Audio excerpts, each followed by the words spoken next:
Good evening, mortals. Hey, everybody. Binch. Oh, hello, Aki. Why do you insist on ruining all of the start of my YouTube videos? Because it gets that exact reaction. Uh, Wait, hold up. you know, I don't know what I expected, but clearly I'm an idiot. Anyway. Hello, everyone. Welcome to Exalted. We are going to be doing some stuff tonight. I don't know how are my players feeling. I'm joined by several of my friends. Doing all right. Yep. Here. I am existent. Present. You are a present. Aki, Thank you. Are you okay, bud?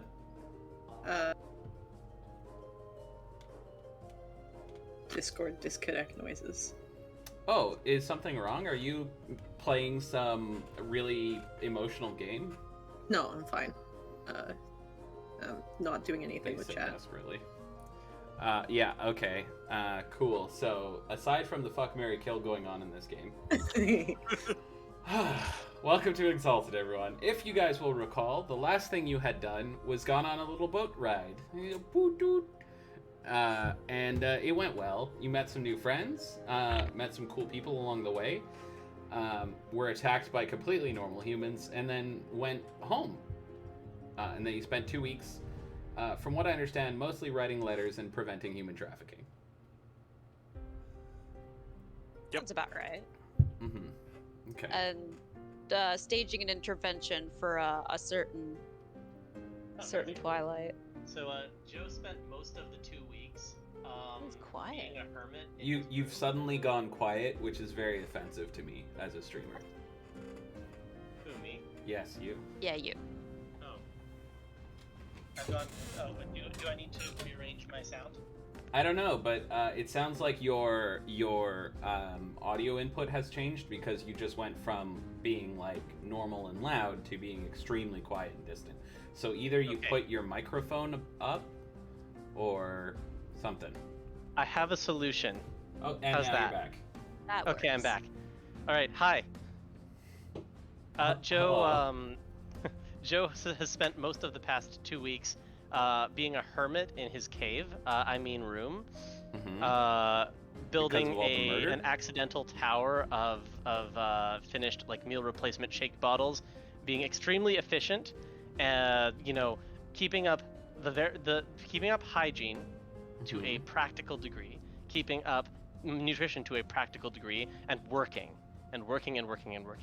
obsessively. That seems Occasionally healthy. muttering about how he has to do better.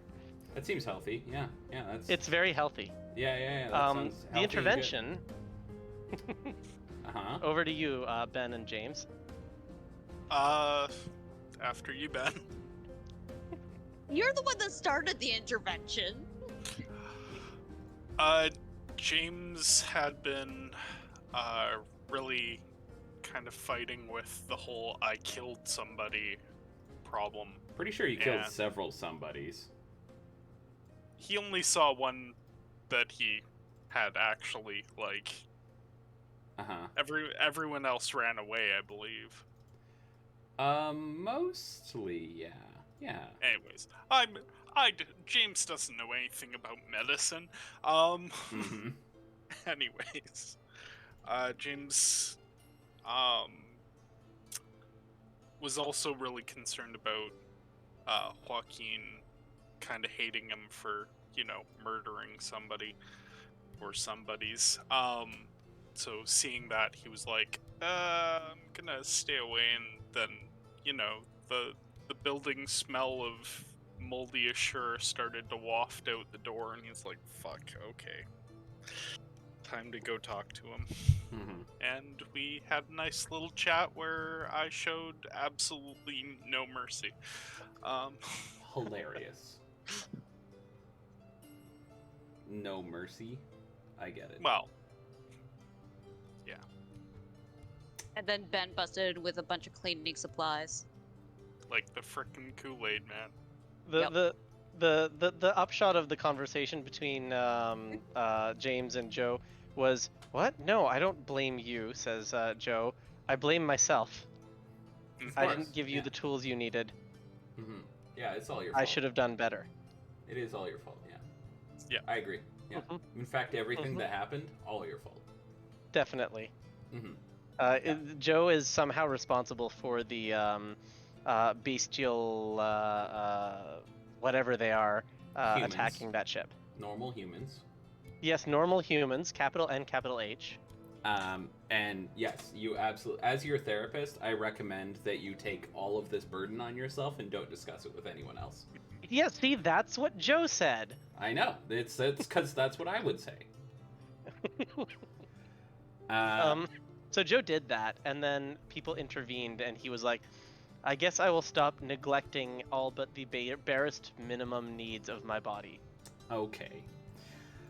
Well, it has been 2 weeks since that time, and you guys have just, you're all back at the penthouse, collectively, because I have decided it is so.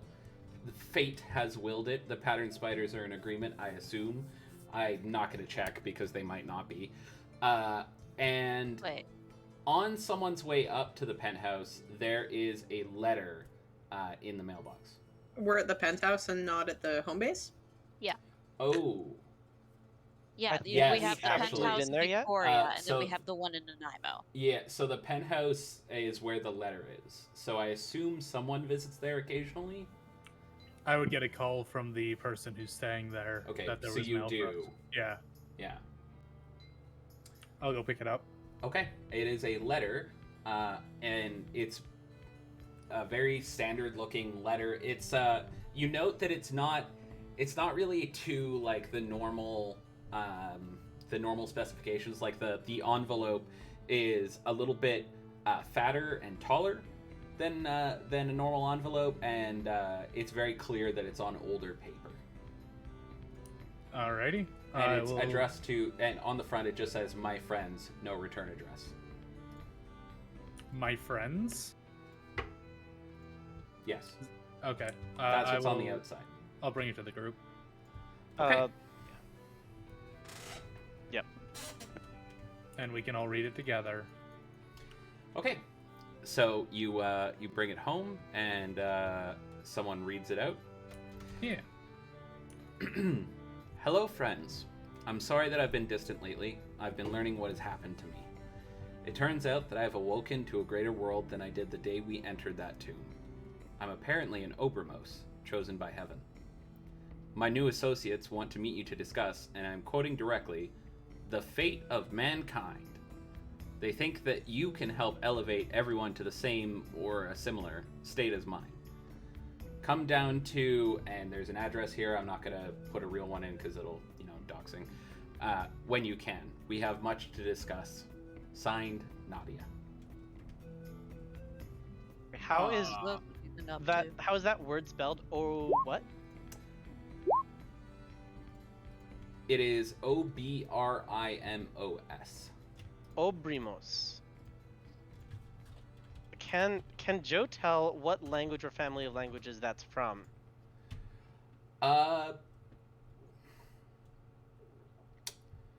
It would be Greco-Roman. All right. It's actually Atlantean, don't worry about it. Joe looks up from having read the letter out loud. His inflections will have been as close as he could have gotten to Nadia's, and he kind of looks around at the group. So, heaven?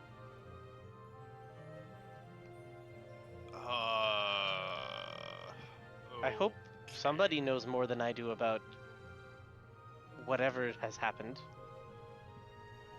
I certainly haven't seen Nadia around these weeks. Yeah. I've been wondering what she's been up to. I mean, I haven't heard back from Sally at all, so. Do we want to discuss just this kind of thing would reek of cults if we hadn't just seen what we've seen on that boat and in the moments before it? What are we to Wait, wait, believe here? Hey, hey Joe. Yes. This Remember is the thing going we to be we good. talked about on the boat that we said we'd bring up once we were off the boat, far away from you know who's certain Oh, I've brought it up. cellular device. I've brought it up individually to the others. Okay, good. Okay. This will refer to what Joe has separately spoken to the others about regarding a talkathon. Oh, okay. Gotcha. Which Um, was share with the class. Okay, I will share with the class. It's that when Joe and Ben both looked into the pool that contained a memory of autochthons, they each had an insight. Because that memory was regarding the autochthons' bringing of the solar exaltations and the release thereof into from creation and the release thereof into our world. Is that correct? That was your version of that memory, yes. Yes, that was what they saw. They compared notes and they figured out that they saw distinctly different things. What Joe saw was about some conflicted feelings about the unconquered sun, which may have belonged to Autochthon or may have even belonged to his own exaltation. He's not sure. As well as Autochthon's own awareness that the release of these exaltations into our world might well have and may yet result in us going back to Autochthon and taking him apart or it apart, taking the Great Maker apart to find out what makes it tick. Patterns by And this. Autochthon is aware of that and may even welcome it. Hmm. Meanwhile, Ben misinterpreted got a it. different set of impressions. Ben, do you wanna? Because Joe will have repeated them verbatim, but Atakathon might want to destroy our world, so he could die and become an engine of destruction or the extinction. engine of extinction, yes. Yeah. Okay. Want Yeah. is a very subjective word when it comes to Autochthon, because it is simultaneously a place, a bunch of different beings, and it's in constant conflict with itself. Hmm. Had the unique some sense of depression element- and rage. Some element of it is full of rage and seeking Autochthon. destruction. Hmm. It's hard to pronounce autochthon. I don't suppose anyone's looked into Void Tech over the last 2 weeks, have they? Oh, yeah, they I've should be been doing focusing almost on that. nothing but still supernatural things return when looked for in media, in the internet, return us, or they return conspiracy theories, no evidence, just supposition. Hmm. Is that still accurate, Jordan? Sure is. Almost Yep. like if there is anything supernatural, it doesn't post shit on the internet. Yeah. Weird. And it doesn't get posted on the internet, which is even more fascinating, Yeah. given that people video things all the time that they're not supposed to be videoing, and yet, So something's working to remove that. Yeah, yes. a whole lot of something. Or it never existed in the first place. You guys are failing to use Occam's razor every time.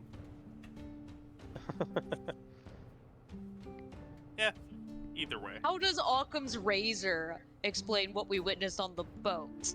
Yeah. They were simply addicted to methamphetamines.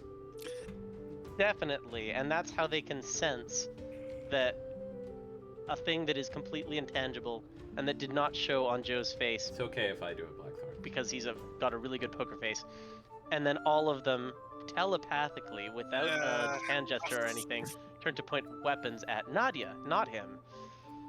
I think it's more a It is for question my of benefit, after all. people's willingness to push aside what might be normal, just like Paul. You know? We have a decision to make. Oh, I need to know what the hell's going on here. I'm going. I certainly wasn't going to suggest not going, but who are these? Sorry, Jordan. What were her exact words? Her allies, her kind? Nadia's words. Her exact words were, "My new associates." My new associates. Hmm.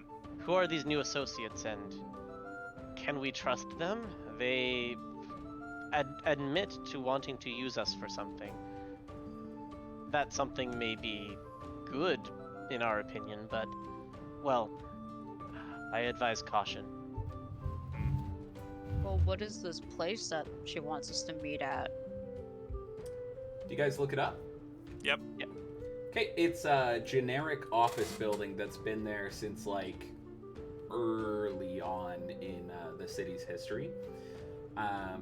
It's seen some renovations over the years, and the facade has changed a few times, but it's basically just a super old office building.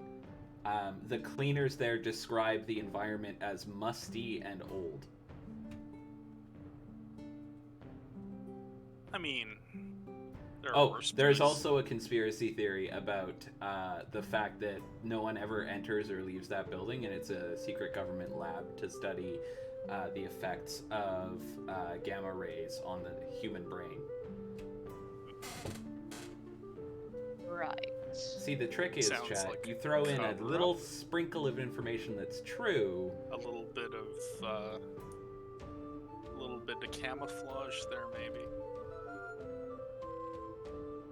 You know, put out those rumors to hide what's really going on. Like seasoning. Scald's got it. But why would they The want butts to draw match. attention to themselves? Look at the butts! Sorry. I think we should go in, but you know, go in prepared for the worst. That might be the best choice. Mhm. Alright. What can I say? I'm a suspicious bastard. Yeah, we know. Okay, so are you guys gonna head down then?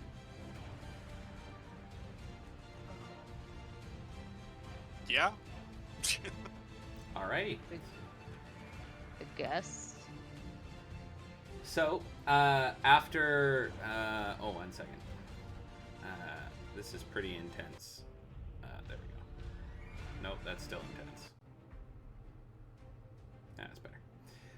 So after some time getting set up and ready to go, you drive on down, and you find that there is a free parking space right across from the building.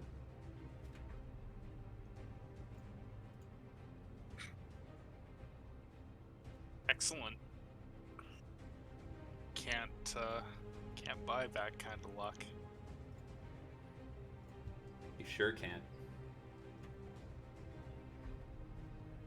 Anyway, so you go up to the front of the office building? Yeah. Okay, it's a pretty normal door. You look in and see, oh sorry, I'm having to do some moderating here because the pattern spiders are being the worst. Good. No, they're breaking rules, actually. I don't like it. Oh shit. They think it's funny. Bad spiders. Bad. Anyway, so, oh my god, this music is intense. It says relaxing music, and it's like, right now it sounds like a fucking boss fight in Doom. Anyway. Hell yeah. So, what was I gonna say? Right, you get to the front door, and there's like a reception desk inside. The doors are glass, so you can see through them, and the reception desk is empty. The carpet looks like mid-70s kind of tacky. It looks like it was probably dirty a few times over the years, but it's been cleaned, but like never quite enough, you know. I mean, it. Aside from the fact that there's no one in there during a work day, it's a little. It just seems like an old office building. There's a buzzer on the front door. Yes, this isn't suspicious whatsoever. Definitely. Boop. Okay, so you hear, and then hello. Hey, looking for Nadia. Yeah, that's me. I'll come right down. And then you hear a click. Okay. After a bit, Nadia comes out of the elevator that you can see in the corner, which has authentic wood paneling on the front of it. And by authentic, I mean you could literally see the vinyl stripping. And she comes out. She looks a little excited to see you. She opens the door. She unlocks it first, opens the door, and says, "Come in, come in, come in." Right on. Nice to see you, Nadia. She says, "You two, I have so much to tell you. Oh my goodness." Is there any chance you could begin now while we're in the elevator? Yeah, actually, sure. Can What we do close they the door, want though? from This us? is a secret thing. So, like, I could tell you. Don't worry. Like, this is all on the up and up. I promise. But we do have to close the door. So, Of course. she closes and locks the door behind you, and then she says, "Okay, when we talk, we have to face away from the door because it's glass, and this is a secret." But basically, and she turns around and she says, "So, they're gonna ask you to help make everyone on Earth like me, or like close to like me, like similar to me." I don't yet understand what like you means. Oh, so I, and she keeps looking away, but you can actually hear the smile on her face. She says, "I am a wizard, Harold." Oh, that's a terrible reference. I know. Not even. Come on, Correct. come up the elevator. It's horrible. It smells like cigarettes. And she gets in the elevator. Okay, get in the elevator. Okay. She's not wrong. It smells like cigarettes. She hits 2, and you guys wait a minute.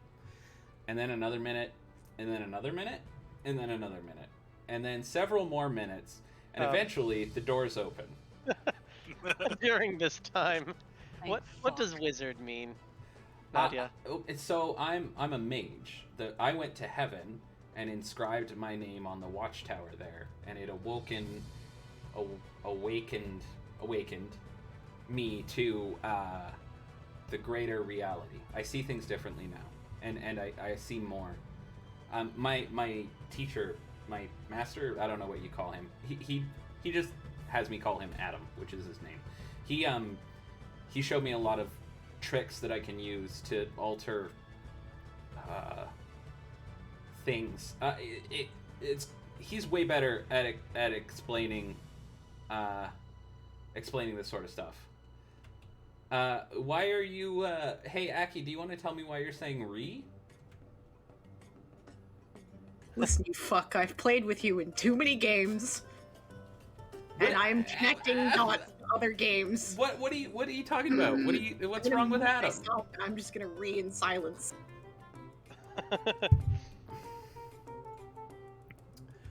So anyway, she says he's way better explaining this stuff, but like I can do magic.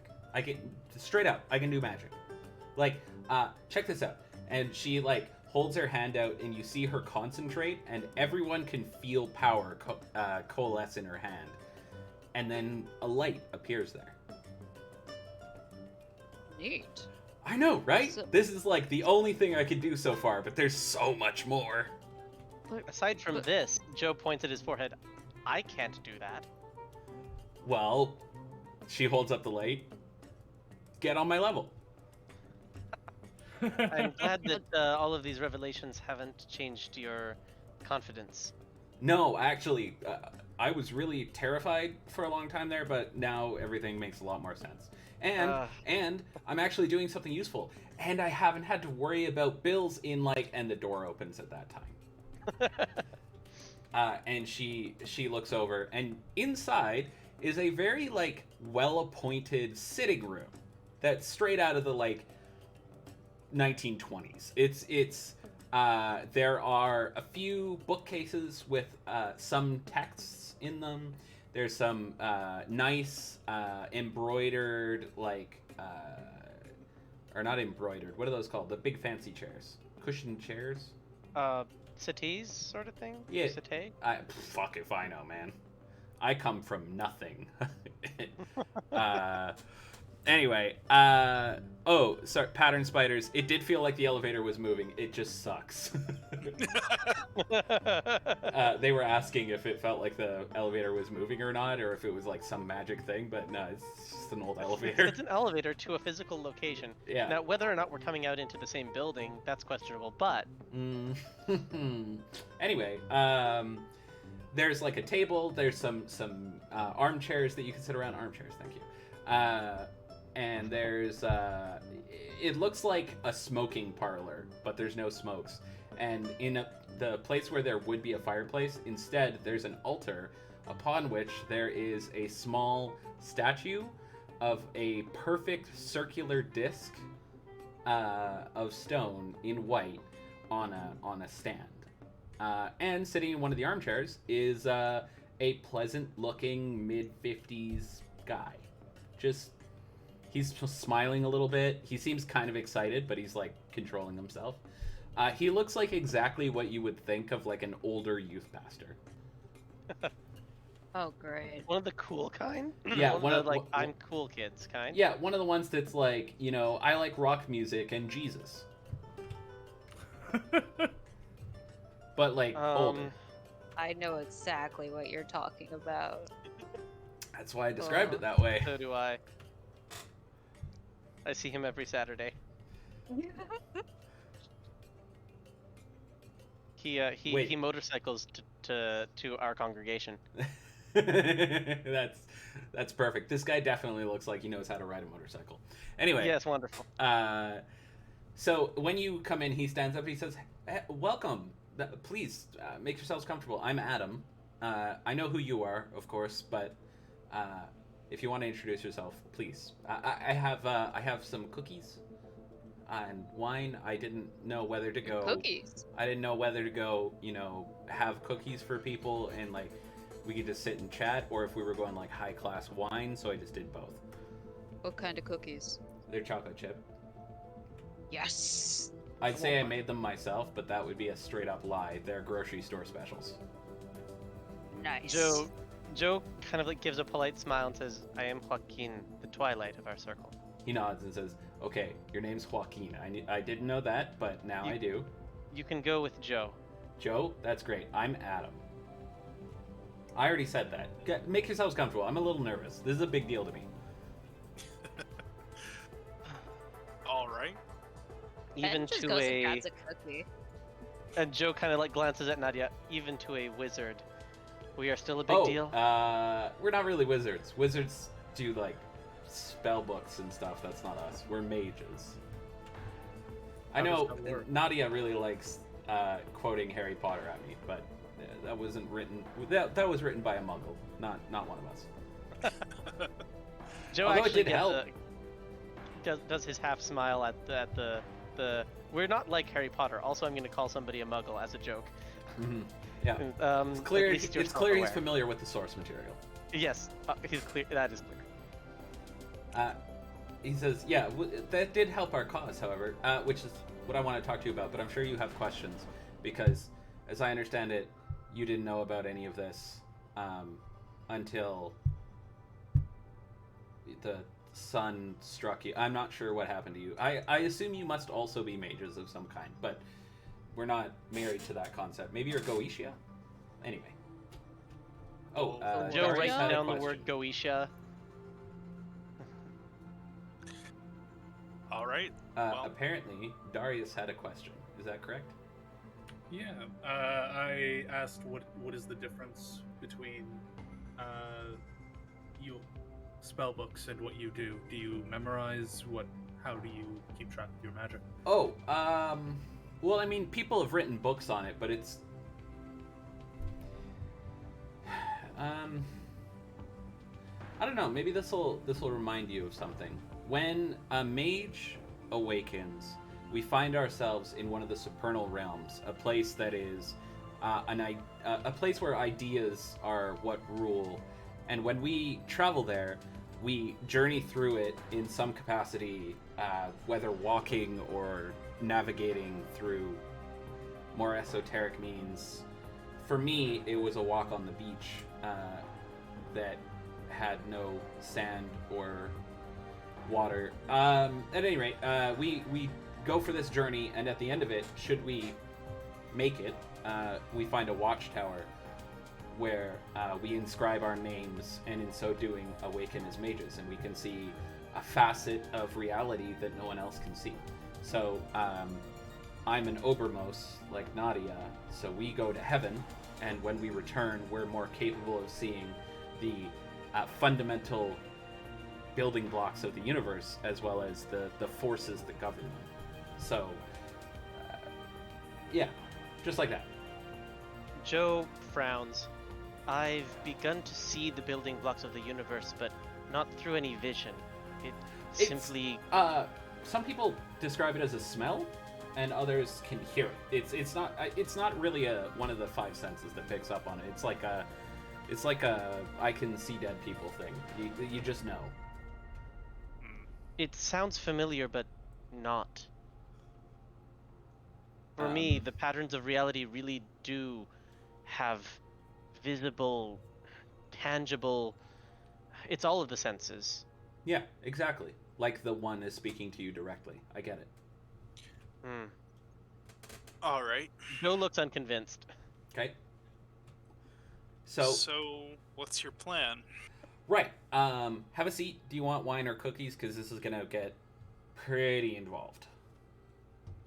Wine. Ben sits down beside Mercy, munches on his cookie. He gestures to the wine and cookies, both of which are on the table in front of him, and says, "Please help yourselves." Thanks. Yeah, I figured the independent approach is the better one here.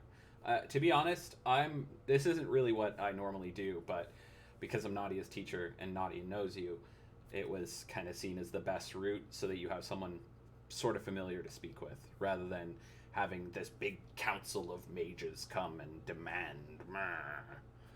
They don't really do that, but you get the idea. The idea is... Is this a demand? No, not at all. It's a proposal. So, we've been watching you for a while. Especially the Do Better campaign is really big for us. You guys have actually made it much easier for us to find mages. More people have awoken since you started doing what you were doing than in a decade before. It's an unprecedented time, and for the first time in a very long while, we're doing well. So, how much do you know about humanity on a metaphysical level? Practically Joe. nothing. Joe Okay. Joe kind of like holds out a hand and says, "Accept what we have been told," which may or may not be accurate. Apparently, humanity has a soul that sometimes has something else attached to it. Nadia told me. Something larger, lopsided. Yeah, which I think I know what that is. So I think what the giant robot city god thing that is apparently in the sky right now, I think what it was referring to is our second soul. So all mages have this partner. It's kind of an expression of who we are, like a higher form of our psyche that helps us to do magic. It's the thing that actually perceives magic around us. There's actually several books on the subject, and he like turns around and starts looking through books, and then seems to catch himself, turns back around and says, "At any rate, May I see those certainly, yes, of course. later? But You can't take them out though. This is not a library." I will skim them. Please keep talking. Okay, so the thing is, we do perceive it externally to us. So I think that is what the giant robot god city, which we will have to talk about saw. I think it was able to see our other selves. That would seem accurate from what it said. Yeah, which is fascinating because it actually confirms several theories we've had on the subject. I mean, assuming that the giant robot god city is a reliable source, which we've been fooled before. Oh, do not tell anyone I told you that. We are supposed to be mysterious and all-powerful and all-knowing. Adam, Yeah. did Nadia tell you about our adventure on the boat? Yeah. I have some theories, but... Okay, so my question about how much do you know about humanity? Humanity used to be like I am now. We all used to be able to perceive the spheres and understand reality as it truly is. Not this lie that we've all been fed where you need electricity to make power and you need money in order to have any worth. All of the lies we tell ourselves about the world eventually took over because of the actions of a group called the Order of Reason, who are now known as the Technocracy. They are trying to control reality and keep mankind small and weak and wasted, and they've mostly succeeded. The reality they offer is safer and more comforting, but it's wrong. I'd like to use Judge's ear technique. Is he telling the truth? As far as he seems to know, yes, everything he's saying is true. Okay. The problem with Judge's ear technique is it can't ascertain absolute truth. So this guy could just be like super brainwashed. You have no fucking idea. Very, very true. Anyway, he says, now, what we in the traditions have been trying to do is awaken mankind to their potential so that they can understand reality as it is, and we can build it into something better than it is now. This fallen, ruined thing that we're trying to save. And we think you can help. How dangerous is it? Extremely. Particularly finding new mages and such. The danger isn't really for us finding them. The danger is for them finding out they're a mage. So, not everyone comes back from the supernal realms. Most don't. I think that's because they go in unprepared. If everyone knew what to expect and how to navigate the supernal realms, it would be a lot easier than trying to find a boat in a place where the concept of boat itself is a mutable thing. Not everywhere is like heaven, and some of them are worse than others. I personally have a close friend who went to hell, and while he is a very strong-willed and just man, his time there was torture, in no uncertain terms. So, Really? Which hell? so The supernal realm hell. It's not a religious concept. Oh, okay. He was tortured and corrected in his judgments. His mind was invaded, and he was regularly confused and ripped to pieces, and so on and so on and so forth. But through all of that, he managed to inscribe his name on the tower, and in so doing, became a man very, very concerned with rooting out corruption. So, I'm to understand that there is a place recognizable as hell. There is a place recognizable as heaven, but it is not as any mythology states it. It is its No. own realm. It's the one theory is that the supernal realms have been accessed by people who, in history, were mages but didn't understand what that meant, or they came away with the wrong conceptions. There are people who go there, and I don't know what they do when they're there, but when they come back very wrong. So it's possible it was them that saw the supernal realms and found something they weren't supposed to find. I don't know.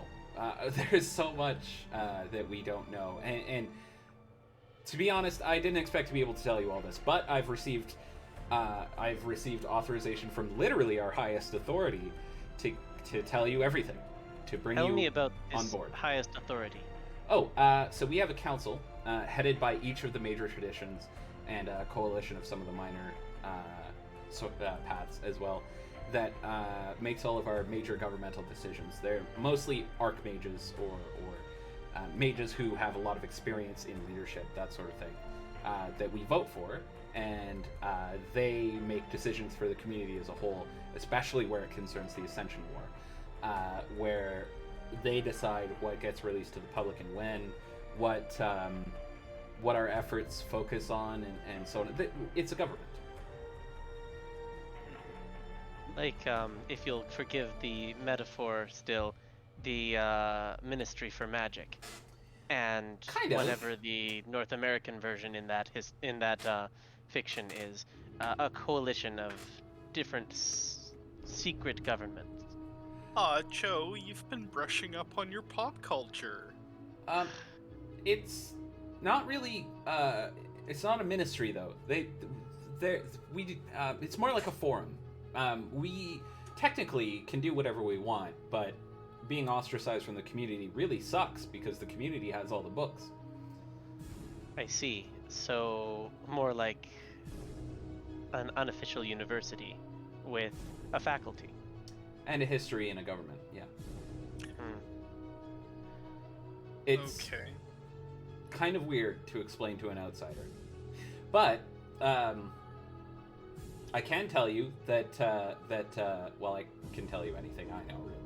And I've learned some things thanks to you, like, the fact that we've been doing really well lately, which is just wonderful to hear. I've been doing this for my entire adult life, and this is the first good news we've received.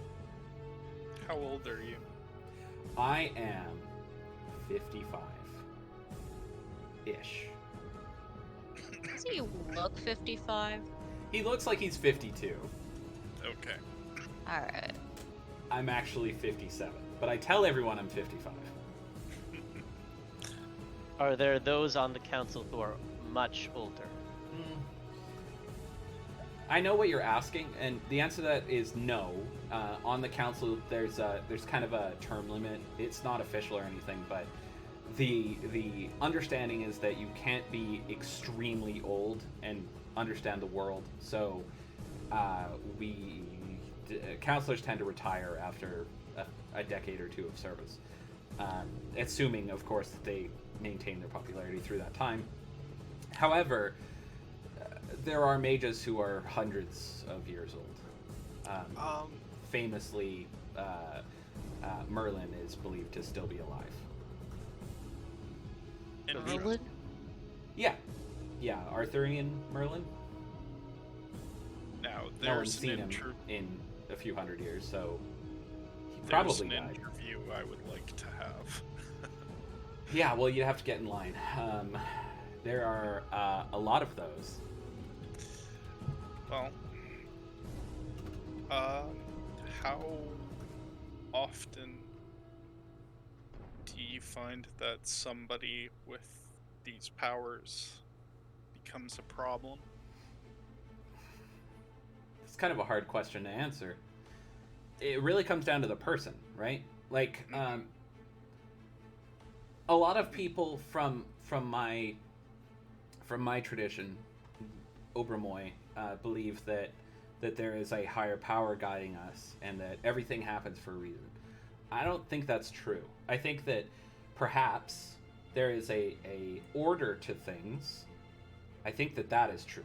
After all, that's what I saw in heaven, and it seems to extend here as well. But I don't think there's necessarily any intelligence governing it. I don't think everything happens for a reason. I think everything happens as a consequence. So the problem with that is that we're humans. For whatever that means once you awaken. Which means that some people are like me. We're cool and fun and never ever get called I mean, boring. every time we've given humanity another weapon or another tool, Yeah, well. and it changes the face of things. Yeah, Or we're familiar. Industrial Revolution. Well, the Industrial Revolution was actually a I'm mage just- invention as well. I'm worried about losing what little balance Well, it wasn't the a- world has already.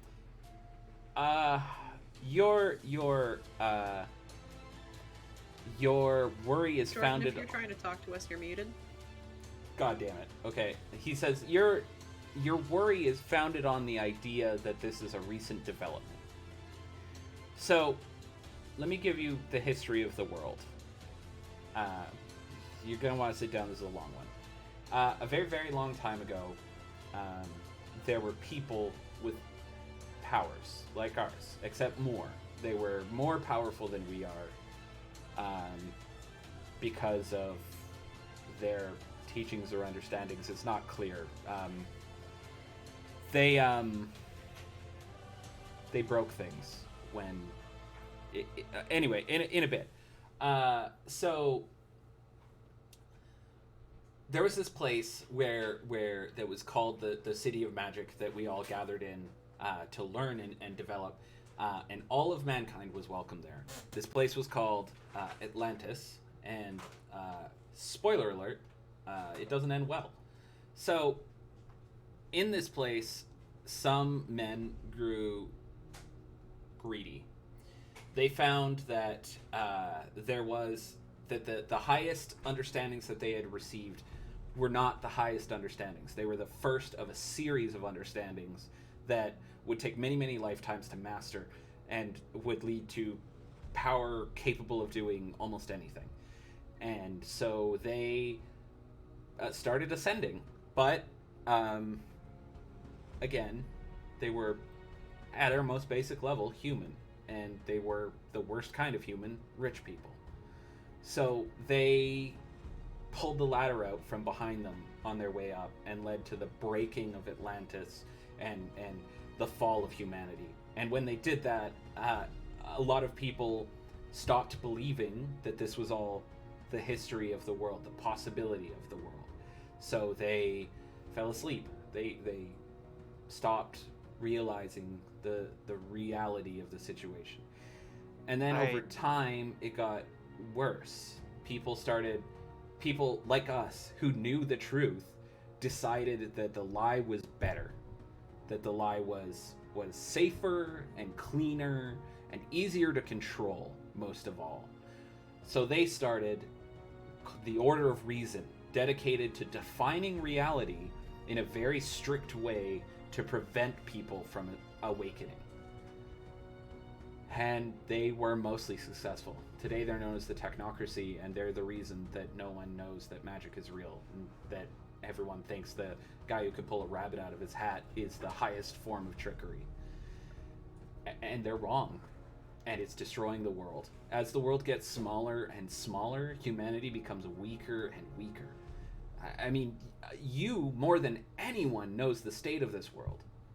And you can't tell me you haven't seen the downhill decline since as far back as anyone can remember. And I am telling you why that is. The reason is because none of this is natural. None of this is the way it's supposed to be. None of this is at all correct or right or just. Humanity is being held down because a few people believe that that's better for them. Because the Technocracy, see, they don't think they're mages anymore. They bought the propaganda. They think that they're scientists, pushing the boundaries of science, of course. But they're doing magic, and they're trying to prevent other people from becoming like them. The fewer people that have it, the more control they do. I have a very important question about the beginning of your story. Okay. These ones who ascended, Yes. the greedy ones, the ones who, as you put it, pulled the ladder up behind them. Oh, I left out an important part, but yes, ask your question first. Were they the first to ascend in this way? They were the last. So, There were those who went before them. No, no, but they were the last. When they destroyed the bridge between the supernal and the material, it forever separated our ability to ascend. For a time, humanity was truly doomed. Until a few managed to find a method to keep ascension going, and they created the watchtowers. We're not sure if it was a few who made it to the other side first, or if it was some legendary mages from the material who did it, but it was done, and now there is a way to ascend, but it is difficult and rare. I ask because if the only people ever to achieve this ascension were greedy, I would not want to. I would not expect it to be the kind of ascension that we should want for people. No, God, no. If the inevitability was that everyone turned out like those ancient archmages, then that would be obviously morally wrong. But they weren't all greedy, the ones that went before, and furthermore, we have modern archmages who are capable of reaching a similar level of ascension, not to the same degree that the ancient ones were, but they transcend the watchtowers, and in so doing become archmages, and many of them work to better the world. In fact, my master was an archmage who worked tirelessly to for the betterment of mankind. He didn't stop until the day he died. That is I have a question. reassuring. Go ahead. Was the Buddha one of you guys? I don't know. Probably, but maybe not. The problem with being a secret society, trying to fight for its survival, is that we don't talk to each other as much as we should. And we definitely don't keep many records. I mean, all of these books you see behind me is an unimaginable wealth of information about us. Mercy, Darius, you've both been fairly quiet through this. He looks over at Mercy, kind of expectantly.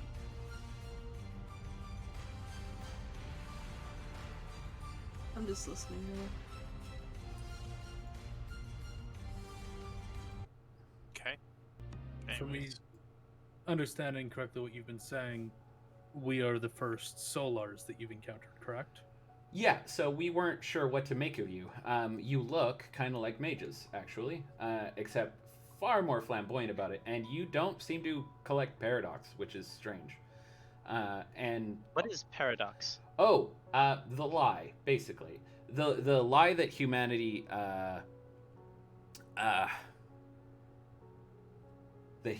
is not important and isn't more than it is.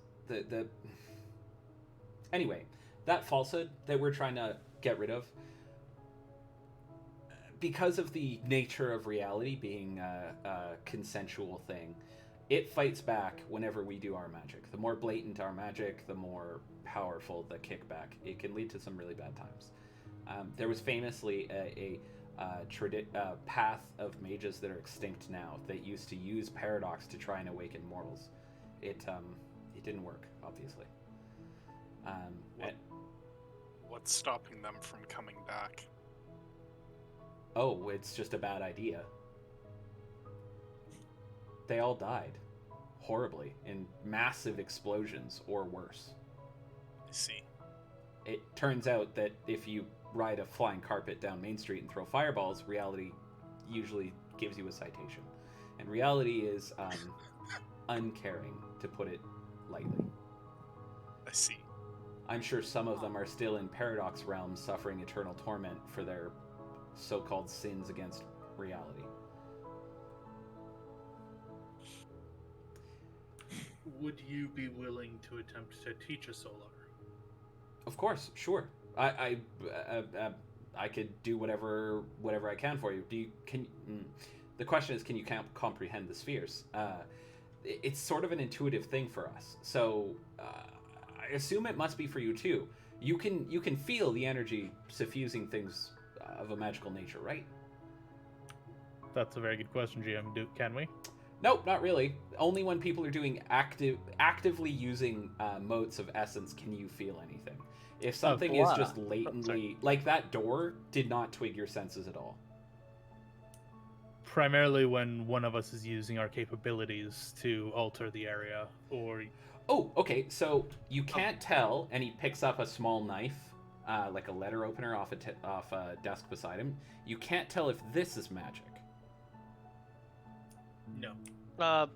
Can you know what? Joe can't roll occult on this. He doesn't have the thing that he needs. No. And more to the point, he finishes his saying. He's like, okay, this is actually just a normal letter opener. He puts it down. However, this, and he focuses for a moment, and then light begins to pour from his hands, which induces a kind of calming feeling in you. This is magic. And you guys can all see that and feel it. It's very clear he's gathering essence into his hands specifically. Does the essence feel different? No, it feels like essence. It's hard to differentiate unless you have very specific training and occult charms. Okay. Which I'm not trivializing the occult charms. Get out of here. which Joe has been beating his head against for the past 2 weeks, trying to figure out. I have a question for you. Hang on a sec. Solar first world problems. I've been trying to figure out the nature of creation for 2 weeks. This is horrible. Yeah, This no, is it's bullshit. great. It's wonderful. I'm the Twilight. I should be able to figure this out already. Nope. I should be able to just know this shit. Anyway, go ahead, Skull. James, sorry. Adam, can you feel it when I do this? And I'm gonna use flawless pickpocket technique to steal Joaquin's wallet. Okay, cool. Please put that in the chat, because potentially Joaquin can notice that. No, I can't. Uh, I do not have the requisite magic. oh, unless contested by magic, it cannot fail. That's exactly it. Damn. No, my immediate response was no, I don't have the magic for that. Yeah, you sure don't. All right, so you pick his pocket, and he says, you did something, but that was not magic. That was... What did you do? Whatever is different about it, my guess is that it's the reason why this paradox you're referring to hasn't been biting us in the ass. Maybe you have a more subtle form of magic that we're not. This is... I'll hold Joe's wallet up in front of his face. Yeah, I'm gonna create. Give that back. Did you steal his wallet? Is that what you did? Yes. Fascinating. I had no way of knowing that. I saw that you were doing something, but I couldn't tell what it was. So mages can sense when we're using our power. Interesting. I'm gonna create a golden arrow. As could Okay. Callie's soldiers. Sorry, one quick second. You create a golden arrow, Darius? Yep. From thin air? Yep. He looks at it and his jaw fucking drops. He says, Is that a projectile? Yes.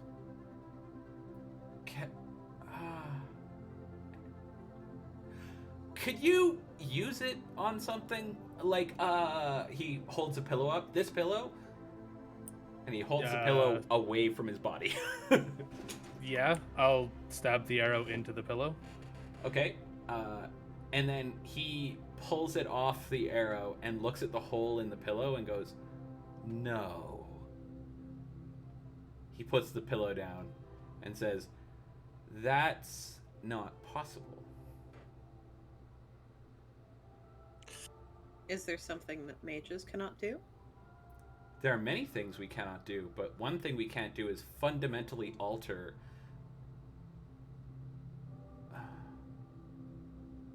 I'm sorry, this is... he pours himself a glass of wine. All of this information, of course, is being given in good faith. So, the idea behind our meeting, as far as the council is concerned, is that we want your help to awaken humanity. At the end of the day, what we're trying to do is for the betterment of all mankind. I've been authorized to tell you anything at all that I know or can learn to get you on our side, because unlike our I'm sorry, how did you alter mana that way? That's not possible. You can't. That wasn't a force, that wasn't made of matter, that wasn't. I just create it, and then when I let go, and I'll let go, it disappears, or once it's been used, it'll vanish. You just create it. You Yes. just completely rewrite a fundamental thing in the universe as a. Actually, I had But- considered it that way. That's why I thought that magic existed. Jorb, can you? Joe's gonna say a thing, but can you stop me if this isn't something that he can have with his dots in occult?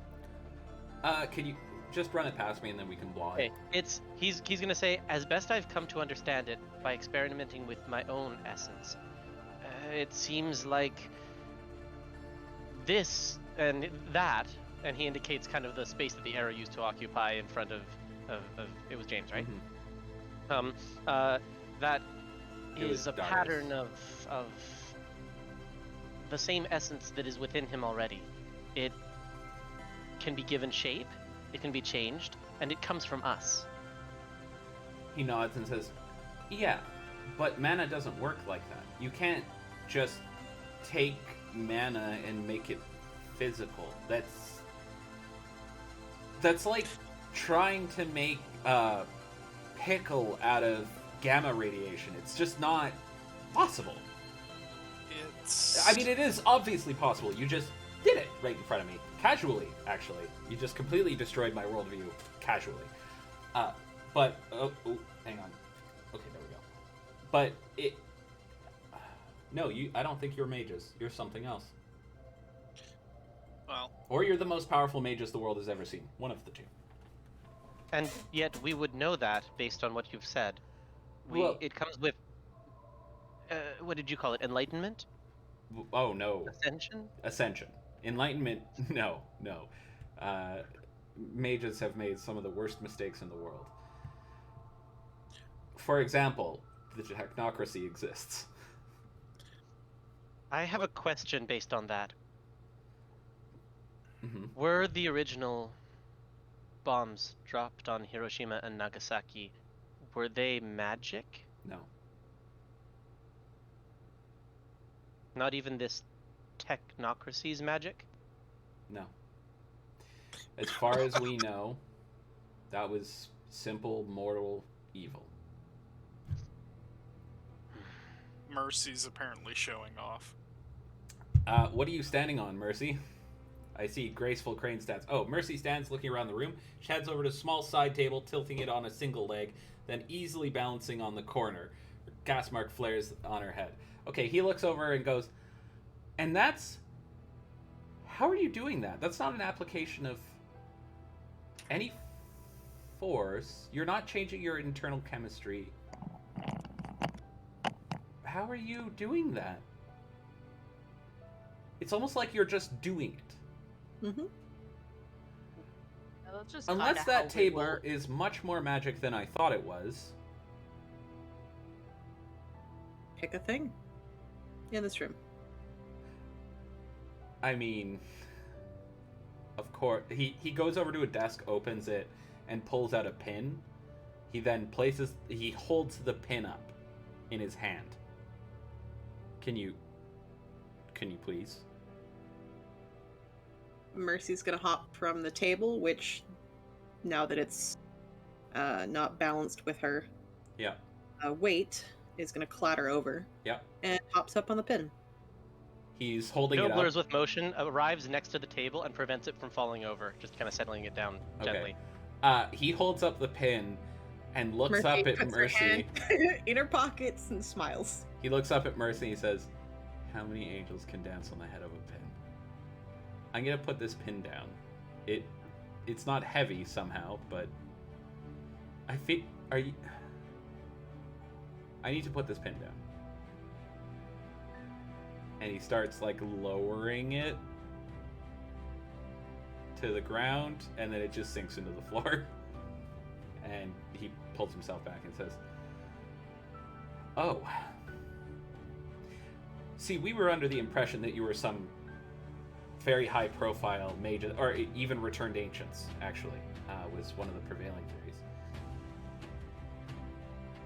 Which is still possible.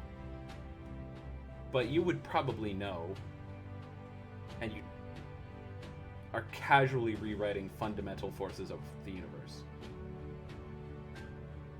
As best the Great Maker has been able to explain it to us, we are something that attaches to a human soul, much like your what did you call it? Second soul? Yeah, some people call it their close friend. It's something that behaves similarly, perhaps, but Are you a new kind of mage? Did the ones that went before, did they create a new ascension? Autochthon says it is that we are from a place called creation. So you might be a new form of mage. He sits down heavily in one of the chairs and goes, I think this just became above my pay grade, actually. I will need to talk to the council. But, I mean, the goal hasn't changed. We want your help with Ascension. What would that look like? What kind of help could we offer with things that go on in somebody else's mind, their spirit? What do you want from us? The thing is that reality is consensual. So if everyone believes that magic is not real, then magic is not real. That's not true, because obviously, and he indicates to you and him. So we are fortunately fighting from a position of strength, you'd think, but we're a lot more concerned with the morality of what we're doing than the technocracy is, so they win.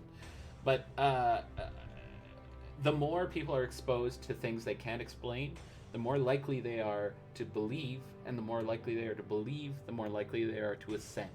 We've found in communities where belief in magic is kind of a normal thing,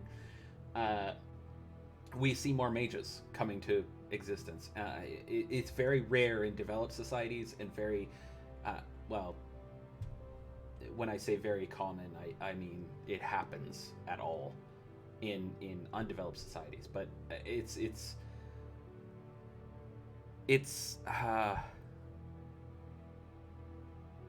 been happening more often since you've begun doing what you're doing. No one can explain how you're accomplishing these feats.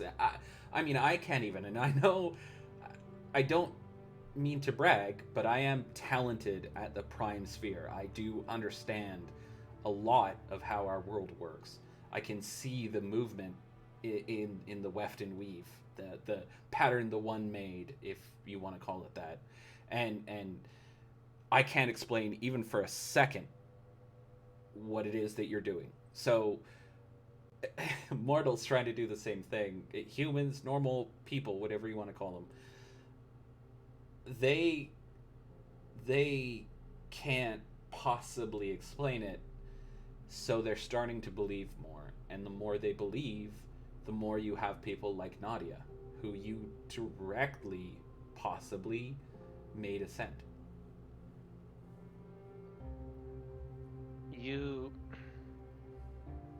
You had a theory about what or who Sally and the others were. Technocrats. Are they some other form of being? I think you encountered the other two children in the playground. So this is where I explain how dangerous the world is. I'll gesture to Mercy and James. Before you do, I imagine that means that each of these three factions, children in the playground as you put it, each one has a way of managing this consensual reality. Is that right? It's not. I should explain each of them in turn, and that I believe will clear up the matter. Okay. Please do. Mercy, you see a moment to cut in. I also had a question regarding Sally. He nods.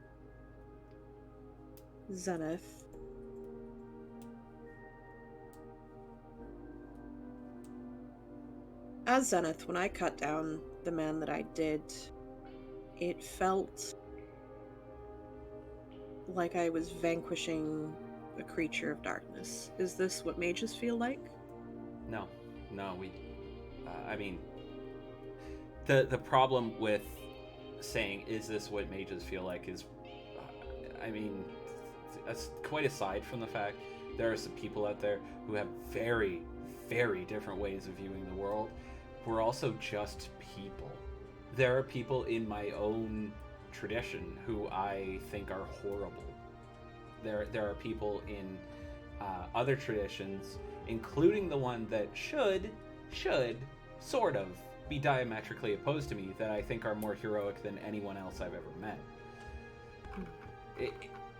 We're people. At the end of the day, we're just humans.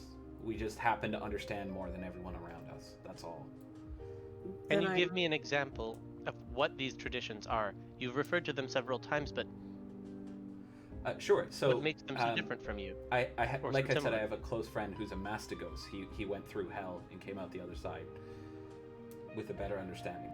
He's a counselor, actually. Most of what he does is, when you've been through hell, every other human foible is a little bit easier to deal with. So he mostly does therapy, and he helps people with some pretty serious problems. But he's easily one of the best men I know, and completely unceasingly hardworking.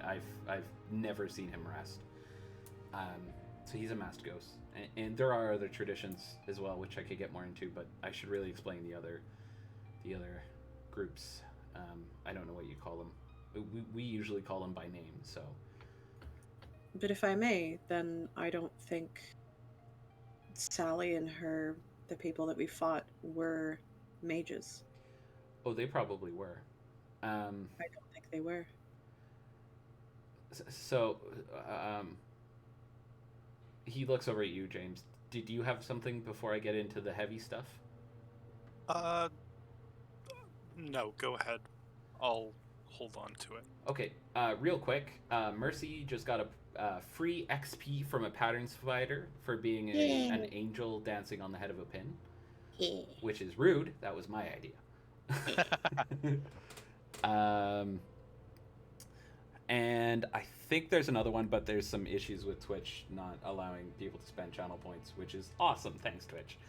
Anyway, so he says, so I've already alluded to the technocracy, and they are, you ever watch the X-Files? Sure, yeah. What's the X-Files? Okay, well, it's a show about, like, secret government organizations hiding, like, aliens and the supernatural, that kind of thing. They are literally that. They have their hands in almost every modern institution of power, and they are trying desperately to suppress the reality that creation has fallen in a big way. The fallen world is very, very real, and it could be better. They run the gamut from politicians to business leaders, scientists, all kinds of things. We have our eyes on several of them.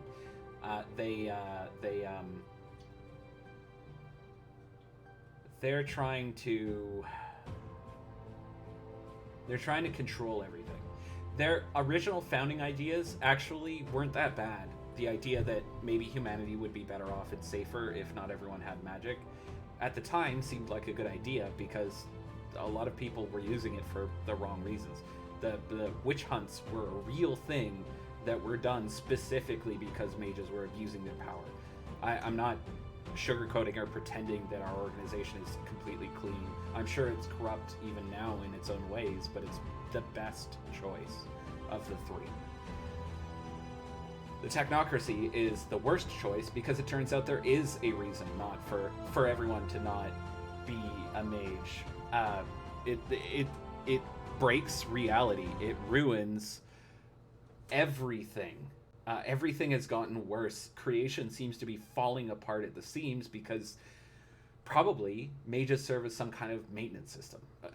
I don't pretend to understand the most intricate machinations of reality, but I know enough to know that mages are important.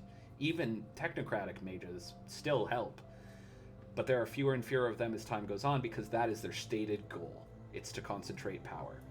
And they've been doing it for a very long time. Since the Renaissance. That was their idea. And oh boy, what a great idea that turned out to be. I mean, the Renaissance was good, but capitalism. And then there's the other group. So somewhere out there's a device called a call.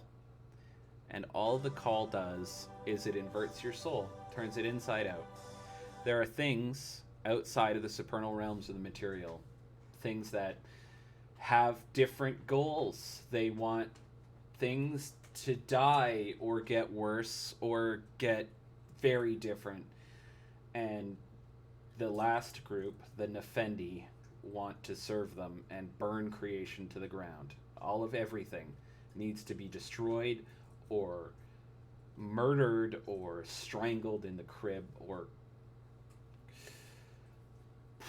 worse. It's bad. They're the worst possible. They're people who looked at real true evil and said, yes, more of that.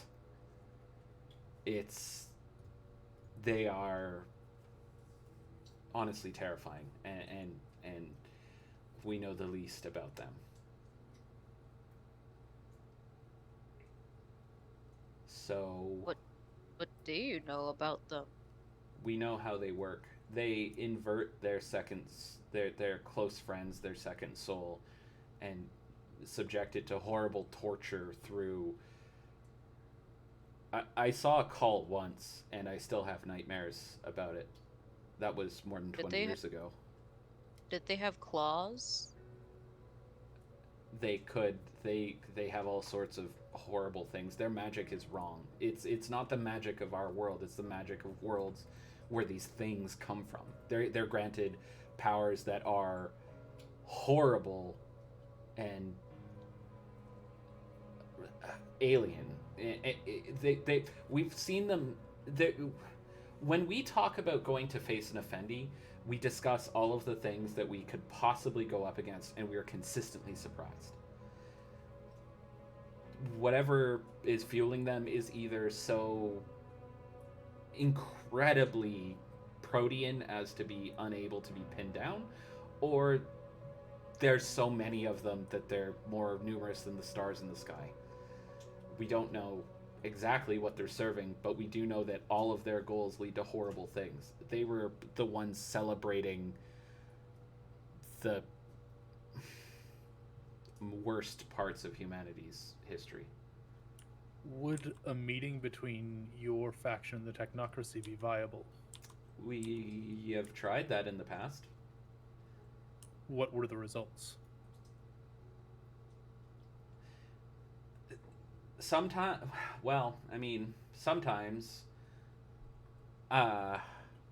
it turns out okay. We disagree enough that we can't really come to terms. At the end of the day, they want something inimical to what we want. We agree that the Nefendi are the real problem, more so than each other, but we can't get along. And sometimes that ends up with both of us leaving the negotiation table, and sometimes that leads to shadow wars and death. So the ability to unite and fight the call together is not really there. I mean, we've been known to team up in the past. I personally, I think that they could be convinced. After all, they stem from the order of reason. Surely reason should be able to have an effect on them, right? And they have to see that they're wrong, because look at the world around you. It's worse. It's so much worse. I've even talked to some technocratic mages, scientists, whatever they want to call themselves, who think that things have been getting worse because of people in their organization. They just don't see it as a major problem. They see it as a HR problem. Like if different people were in power, things would be fine, and they're not. This has been the trend the whole time. So either their HR problem is eternal, or their problem stems from something more deep in their organization, and I think it's the latter, not the former. Okay. Of course, they would say that we're irresponsible and dangerous and terrorists and so on and so forth. What would be their basis for that? Some of us are terrible and irresponsible, and there's been terrorist attacks from mages trying to violently awaken man. We recently put down the convocation of Moros, who they're called the Consanguinity of Eternal Joy, and their idea to awaken mankind was to kill a lot of them in very gruesome, violent ways that shocked people into thinking that no sane, regular person could do this, and therefore there are monsters in the dark, and if there are monsters in the dark, then there must be heroes. They were terrorists, straight up. They committed mass murder and atrocities that I am blatantly uncomfortable talking about. We had to destroy that convocation, and they were technically tradition mages. Like I said, I'm not trying to pretend that our organization is perfect in any way. This has been a long, long war, and we've been losing for a long time. This is a grim reality you are awakening us to, if you'll forgive my pun. Yeah. A lot of this I had not told Nadia either, so... Because you just recently got permission to tell anyone. No, Nadia understands the mysteries. Nadia can see creation for what it is. None of this is secret from her. However, it's been 2 weeks. We tried to speak with her sooner, but she disappeared from reality.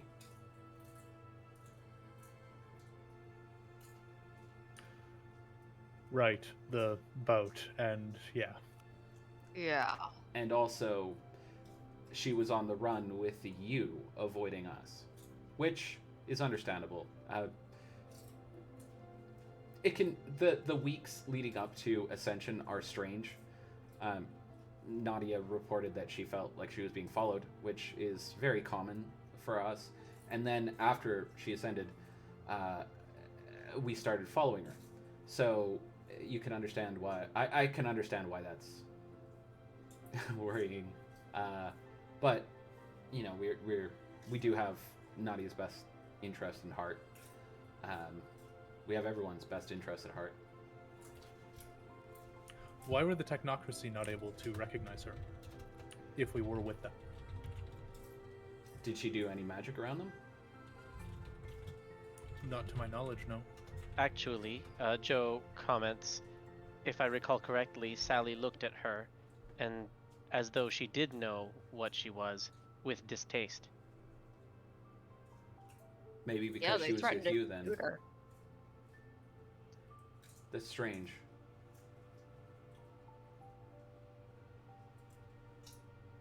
That is very strange, actually. I'm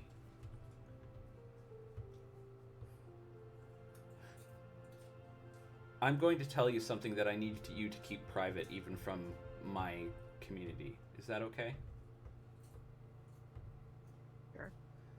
I have a contact in the technocracy, a mage on their side, that believes that there is a better path for everyone. We disagree on the details, but we do both believe in the same degradation of reality. I can talk to them to find out what that was about, but the problem is the technocracy is very secretive, even to its own members. It calls its groups cells. They're separate by intent. Do you know anything about a phenomenon known as void tech? No, is that a technocratic union or? I'm No. not. Apparently, it is a disease which afflicted the being. Were you deliberately avoiding naming it? Naming what? The machine god entity in the sky. No, it's just a lot for us to take in. Autochthon. It's possible Apparently- that that's an outer god, and to be blunt, the Nefendi worship the outer gods. That may be a very serious problem that we have to deal with. So we are not assuming that that is the case, but we It are would seem being odd. wary. The Nefendi are. There is no such thing as. We encountered a man made of gold. Except not gold. I could tell that it wasn't quite gold, it was something more. He called himself Ceaseless Perfection of Order? Wait, of Industry. Ceaseless Perfection of Industry, and he did not seem evil.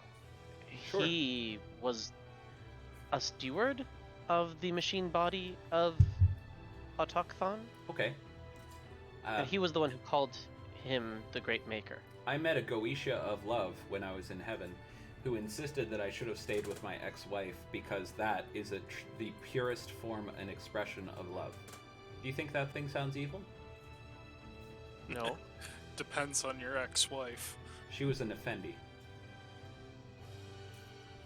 Oh, By all accounts, the Goetia of heaven are angels. It appeared in a way that I cannot fully describe, but it seemed to me to be an agent of God and good. And then it said something that was decidedly evil.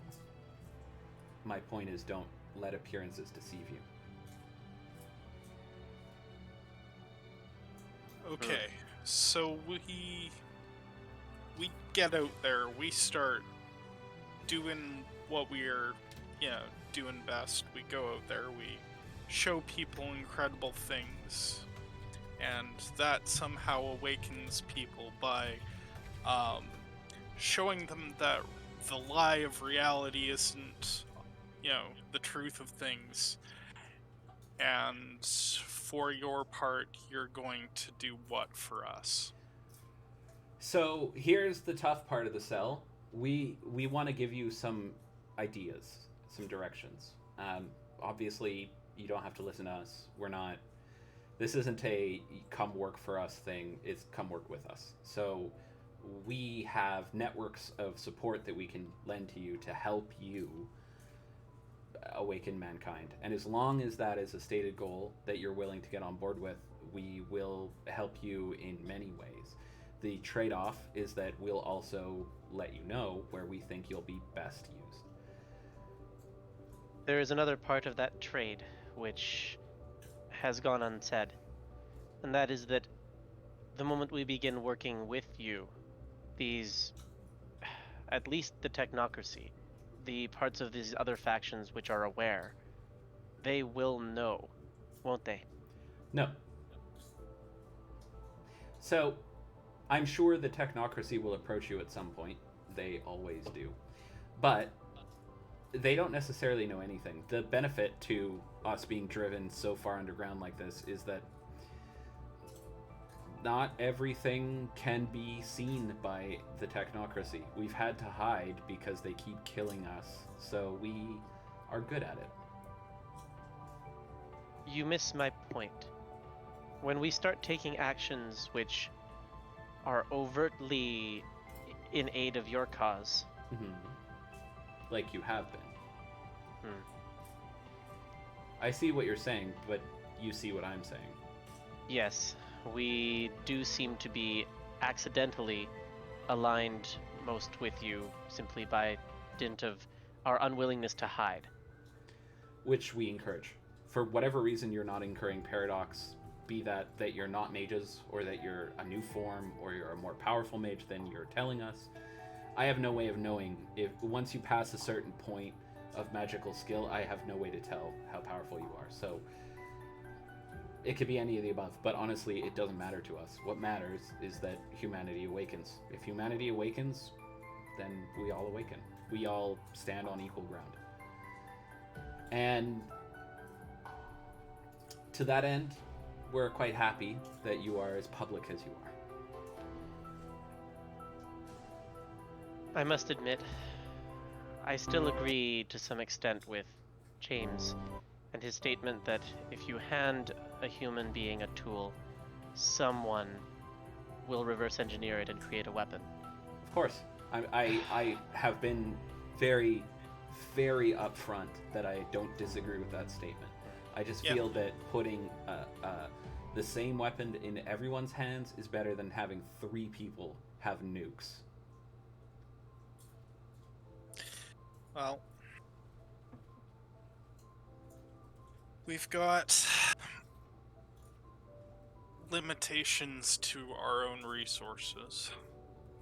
And I think that as long as this isn't a question of this organization trying to control us, but only help where, we both agree it would be beneficial, then I think that's something, once my circle and I have discussed it, we might be able to come to some sort of terms.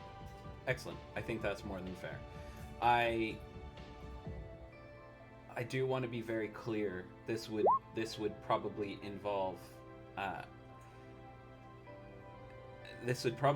us telling you of some problems that may not be obvious. I'm trying to protect my organization. You understand? I don't want to promise anything we can't promise. We cannot go into the light quite yet. Not until more people awaken, and we don't want to be controlled by you any more than you want to be controlled by us. In fact, far less so. Are you worried that we will share your information? Well, I'd hoped that you wouldn't. We're banking on you being noble. You all seem that way. But if it turns out that you do share our information, you probably doom Nadia and myself. I have no intention of doing so. I was wondering if you were keeping information from us due to that. For now, yes. And if it's like There's a limit to what can be. We won't tell you who all of the mages are. We won't tell you where our most protected chantries are. Nothing that could be used against us as a whole, but the organization, the council, our government has decided to share with you more than it has shared with anyone in living memory, and our memory is quite long. We are putting a lot of faith in you here. Besides, there is only so much information that can be shared in a single conversation. That's true. I haven't drank wine in quite a while. I am a little bit fuzzy. And while I could, of course, remove that feeling, it's better to understand what a hangover is. Adam? Why do I know that? And then remove it? Adam, Yes. I hope you do not take my skepticism as a vote of no confidence. I need to consider the consequences of what we decide here. Good. But I genuinely believe that my options here would be to be cautious and to take this information and realize that that we all have to be even more covert because our actions are leading to power being spread to more people. Or I could accept that we are not going to hide our light under a bushel. And his eyes flick to Zenith, to Mercy, having heard that phrase from her most recently. And he says, we are not going to hide because it is not in our nature. While Mercy is legitimately making a little light show by the look of things. Yeah. She holds out her hand, thinking back to the tomb in Egypt. Closing her eyes, she allows her power to flare and pulls a mote into her hand, the same way that Adam created the light. Okay, so as soon as Mercy does that, he looks over and he goes, "That's very different." He makes a light of his own, and then he looks over at yours, and they're both bright white lights, but Mercy's is filled with a kind of warmth, as well as just the light part of light, whereas Adam's is not. He says, "Fascinating. You're using the prime sphere of magic or something similar to it to create light. That's not how that works. That's just not how that works. The immaterial cannot affect the material in so direct a fashion." I just did what you did. "No, you didn't. This is a light," and he holds it up. It's made out of photons, and it's a wave or a particle, depending on your frame of reference, or it's the projected radiance of God himself, so on and so forth. But it's not the same in any way. Yours is not physical. This is also light, though. No, But it's not. it It is- gives off light, which it should not do, but it is not light. What do you call it? That is mana. Direct mana that I can see with my eyes, as well You're as my saying third that- eye. You're saying that this kind of spiritual power should not be visible, should not be observable. It shouldn't be tangible in any way. There's no way to measure mana. But if I hold up a photo right now, you would develop it. Do you want to touch it? Mercy holds it Very out. much so. And he reaches his hand out. And he touches it and then says, "It." And then he pulls his hand away from it and says, "It. Huh. It. Huh." And he sits down. I felt comforted. I think you broke the mage. It's spiritually potent.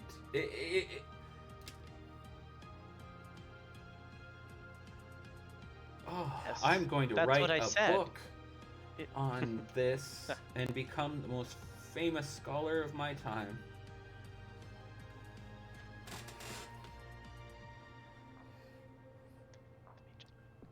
But would Joe anyone kind of- believe you? Joe kind of says, that is what I said. It's spiritual.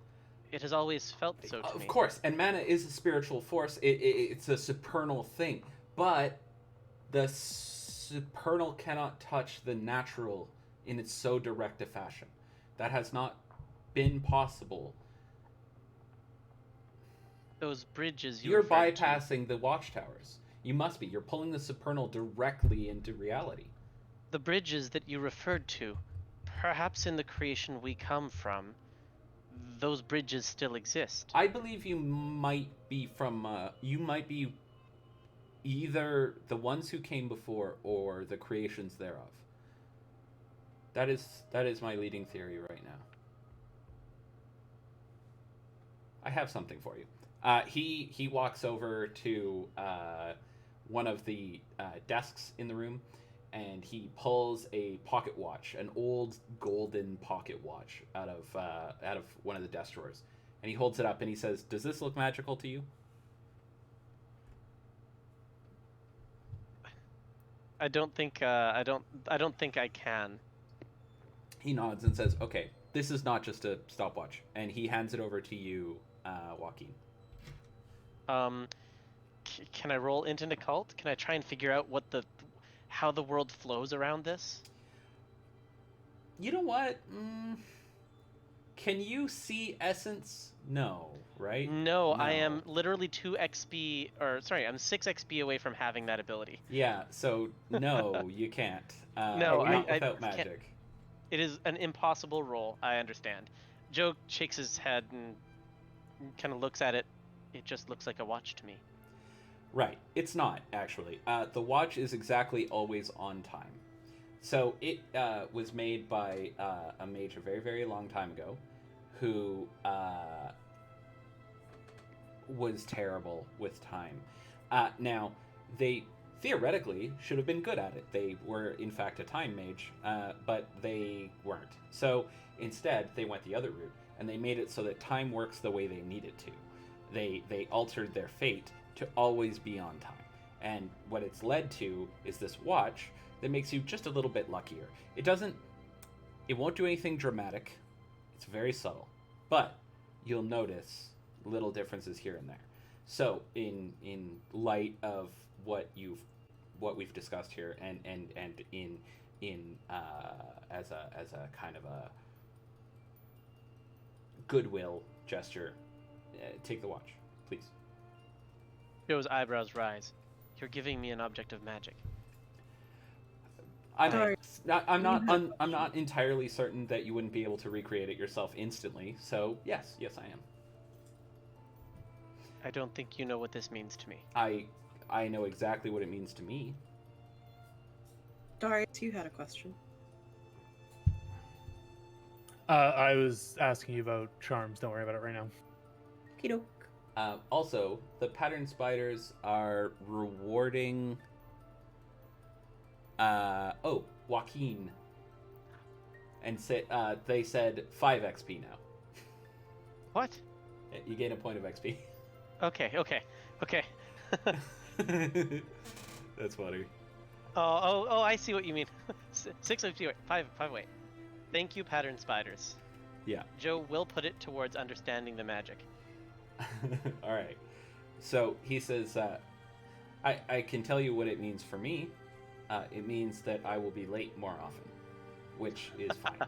I will gladly trade that if it means that I get to spend more time observing this insane phenomena. I am probably going to be asked to give lectures, and so many lectures. We should. I'm going to be very busy. Joe kind of like squints a little bit. You have students? More than one student? Well, yes and no. Right now, Nadia is my apprentice, so it's more like a job apprenticeship than it is a teacher-student relationship. While I am teaching Nadia, it's more that I'm teaching Nadia how to think about the things that Nadia is experiencing, that she is. And she is a quick study. Suspiciously so, we think your influence may have affected her in some way, but she's very talented and quite a pleasure to be around, actually. She is hilarious. And not all of us are, so that's good. It's a nice change. But I don't have any other direct students, so to speak, but we're all always learning. The only ones who aren't always learning live in a place that is a nightmare to navigate politically, so most of us just don't go. And the ones that are there don't want us there anyway. They think they're all powerful, so we let them think that. You were going to say something? I think it was James or Darius.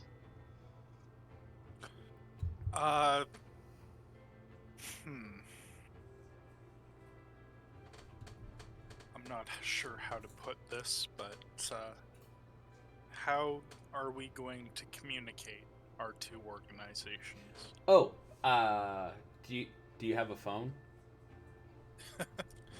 Okay. Yes, we can exchange information. Great. He hands you his he tells you his phone number.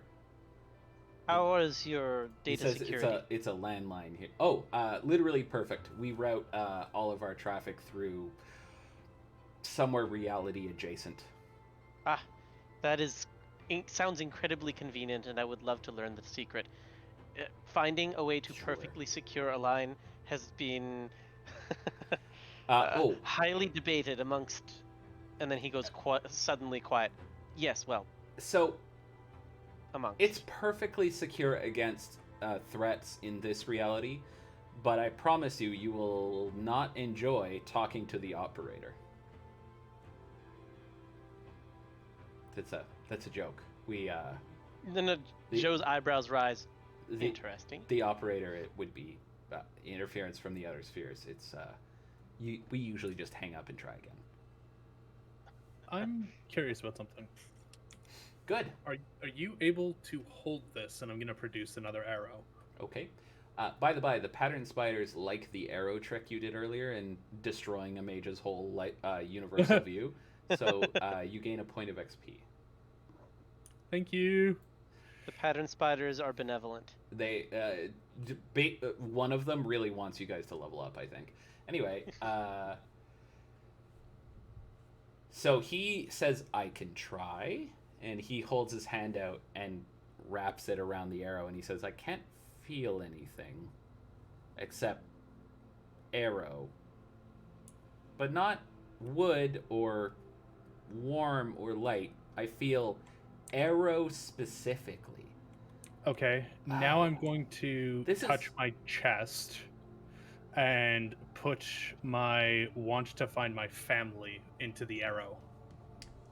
Okay. He sits down after feeling it and like clearly has like a moment where something is washed over him, and he says, "I felt longing, regret."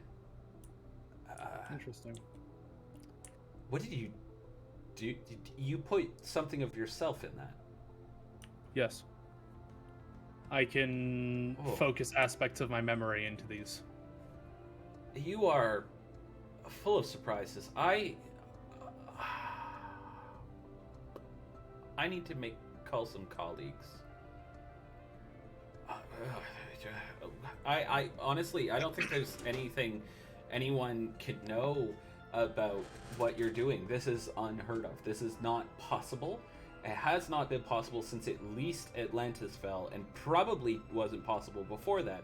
But here you are in my parlor doing exactly this. Huh.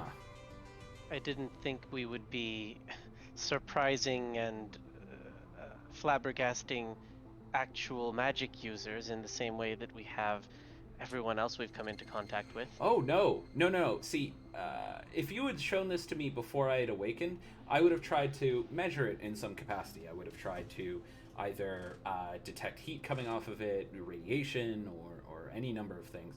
And eventually, I would have come to the conclusion that it was something we hadn't before discovered, and I would write papers on how it came to be and how and I'd devise a method to study it, and that sort of thinking is exactly what led to my awakening. Now I know that's not possible in a way that only someone who understands reality can know, and yet here it is, which tells me that it is possible, despite the fact that I know that it is blatantly not. This is more flabbergasting to me than it will be for any sleeper ever. I lost some of my ability to explore when I received certainty. This is impossible. Which is Well, exciting. I love that. We're certainly not going to be going back to hiding.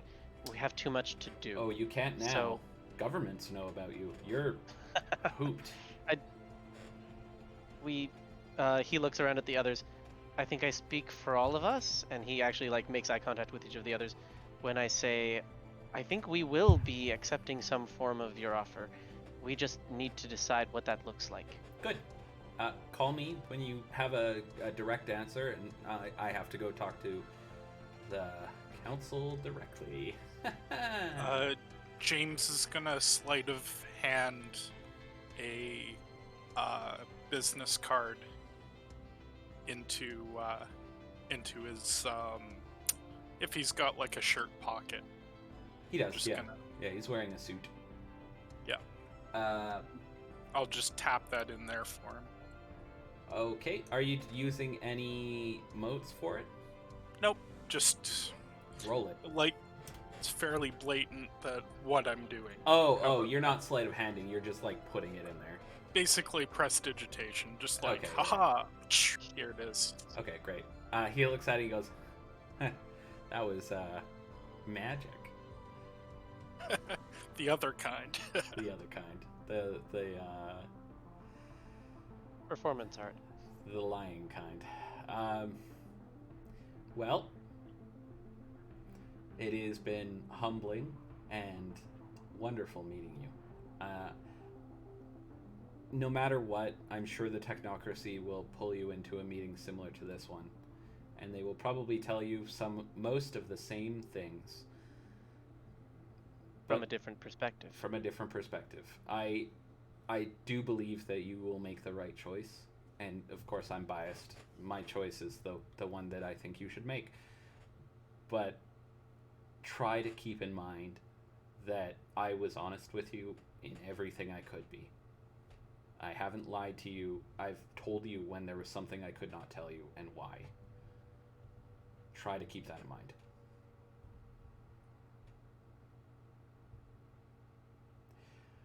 Okay, Bibbles.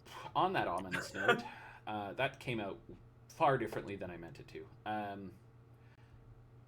You're being brought into a larger world than you know, and it gets larger than this, but I can only talk about this part for now.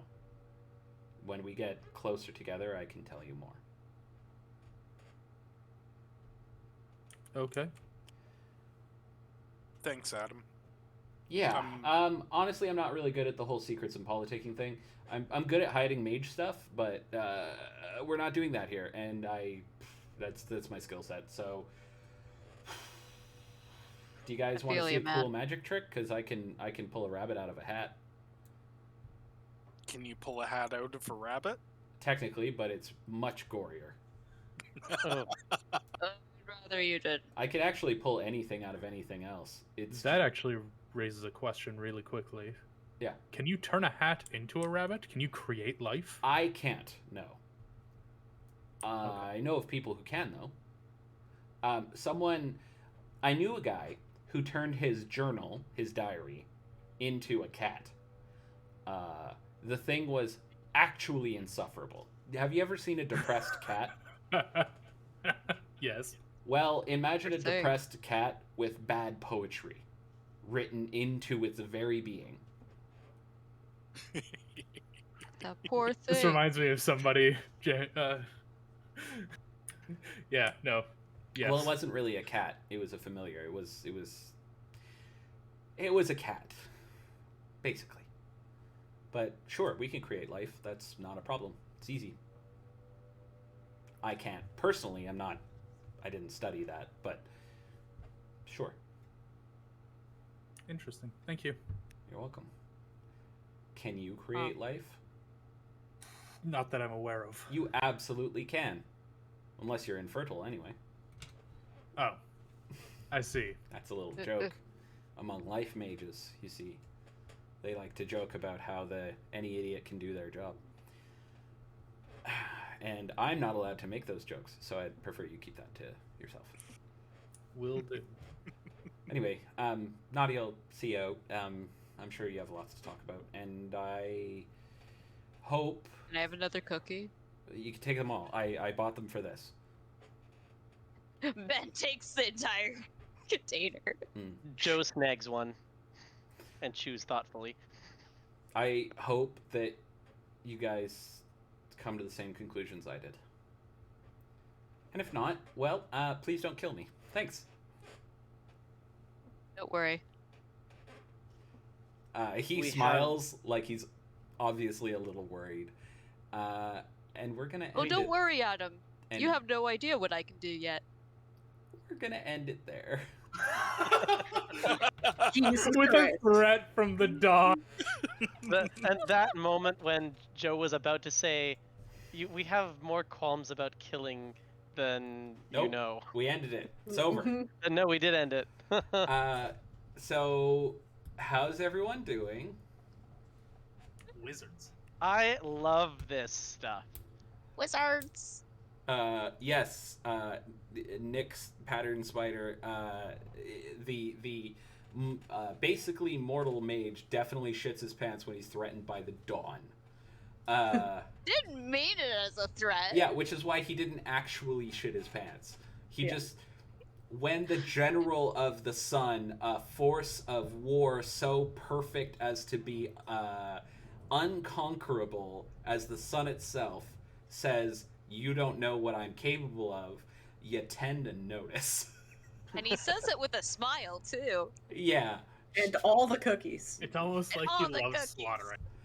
Anyway, yeah, we're gonna end it there. So it's the end of the night, which means, as always, the players get to vote for who they thought was their favorite player of the night, and the pattern spiders get to pick their best friend, their BFF of the night, because the pattern spiders change their minds often. So I'm gonna start with the player vote, and then I'll put up a poll for the pattern spiders bestie.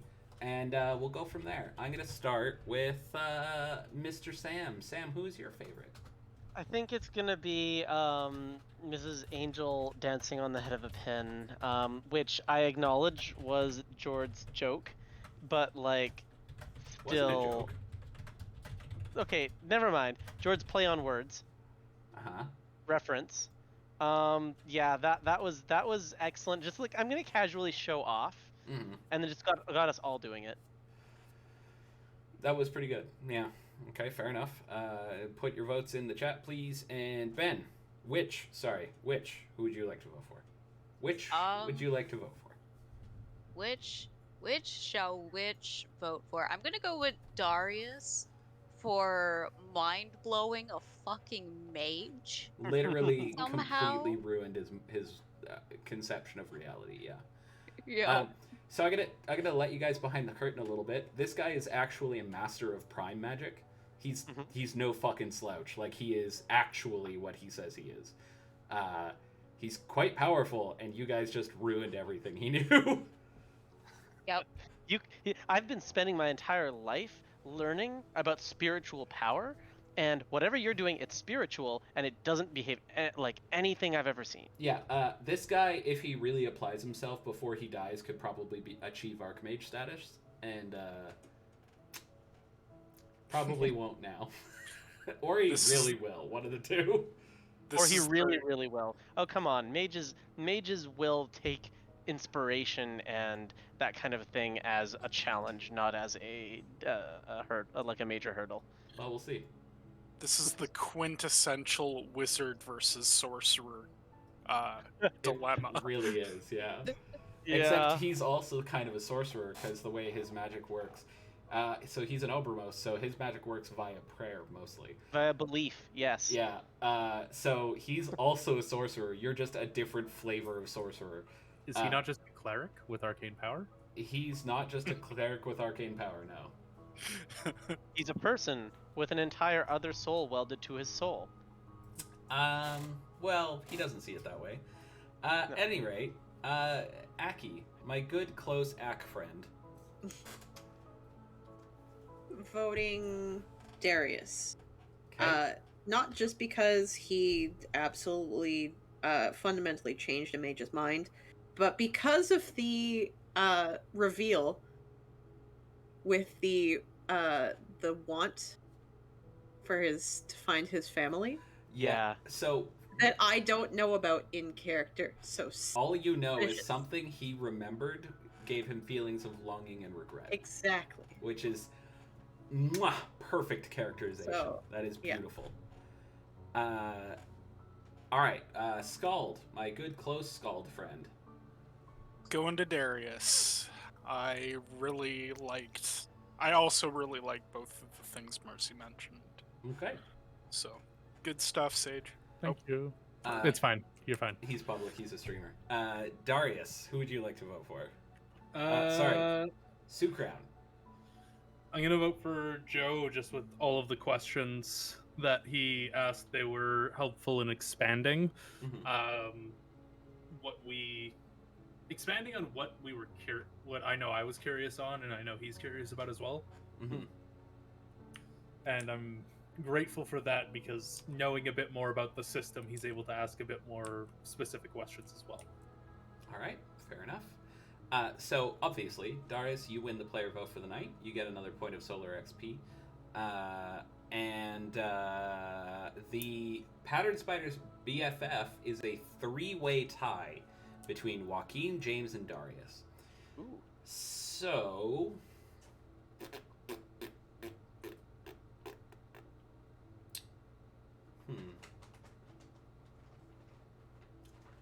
I'm gonna break in favor of James, who didn't get a free XP from the Pattern Spiders tonight. Thanks, bud. You're welcome. That fits. Yeah. So one of the Pattern Spiders said something that's kind of apropos. Imagine mastering in physics and having your theory absolutely crushed by Einstein. Or being an expert architect in ancient imperial Persia, then having someone make the largest tower in Dubai and showing it off in front of you.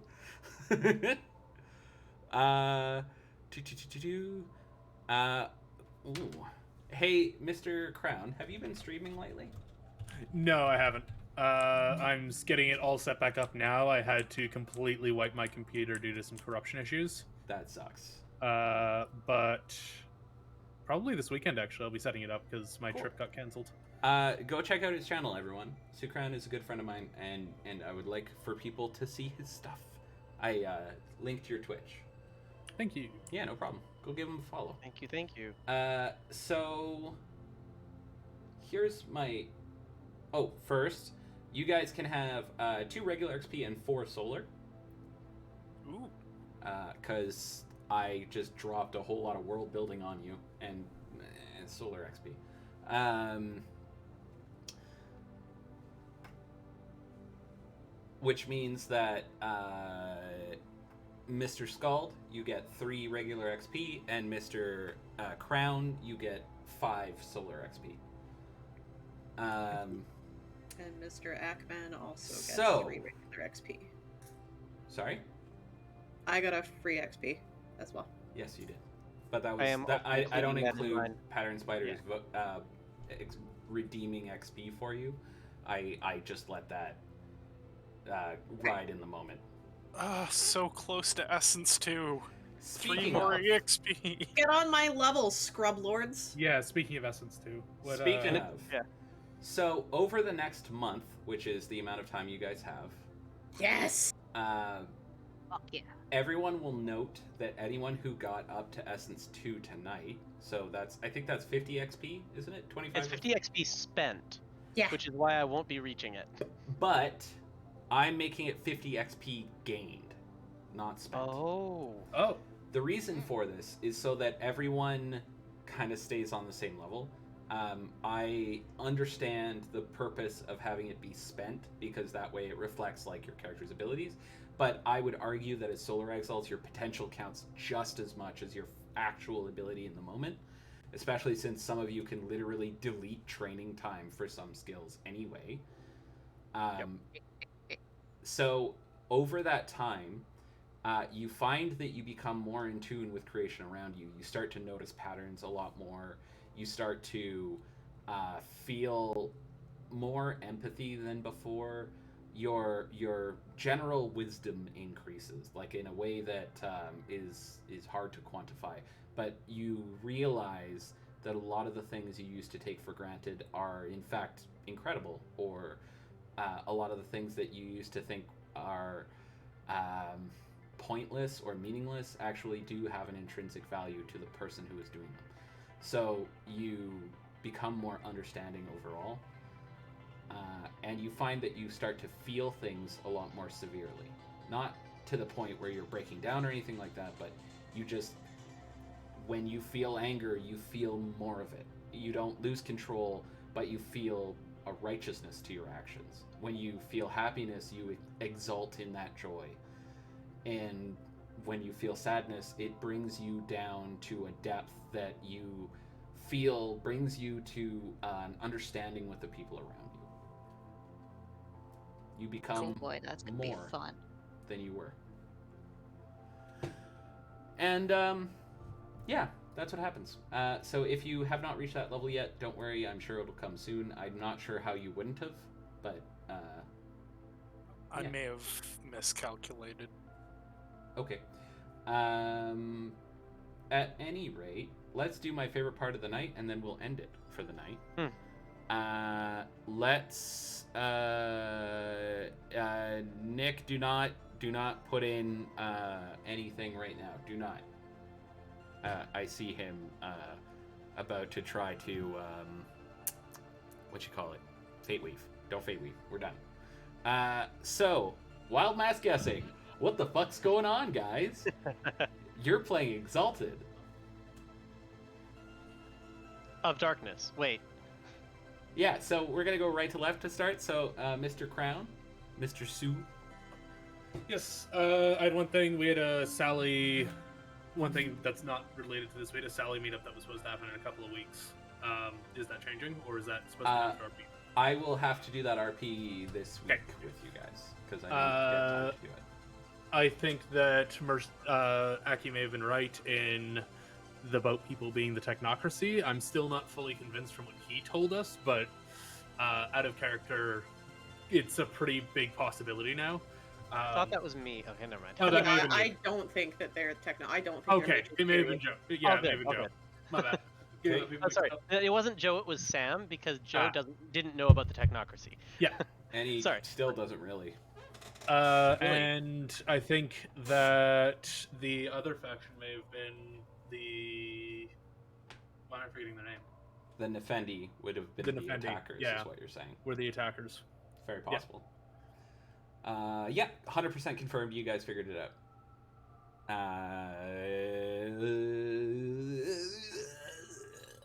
Scald.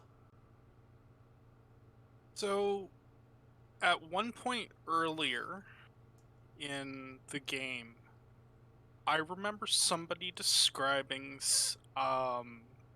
Nadia's soul as upside down.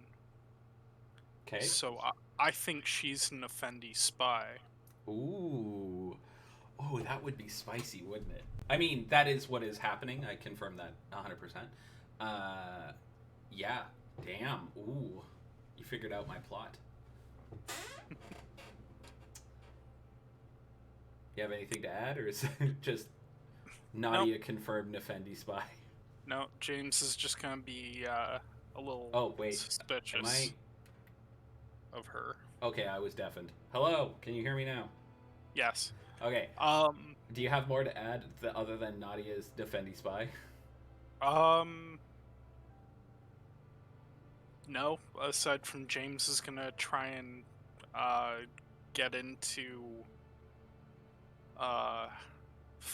trying to find ways for these mages to be a resource for him in the circle. He's gonna take them for all they're worth. Yeah, I'm sure that only goes one way. Hey, Ackman. My guess is still the same from last week. I think Sally and Co are demons. Okay.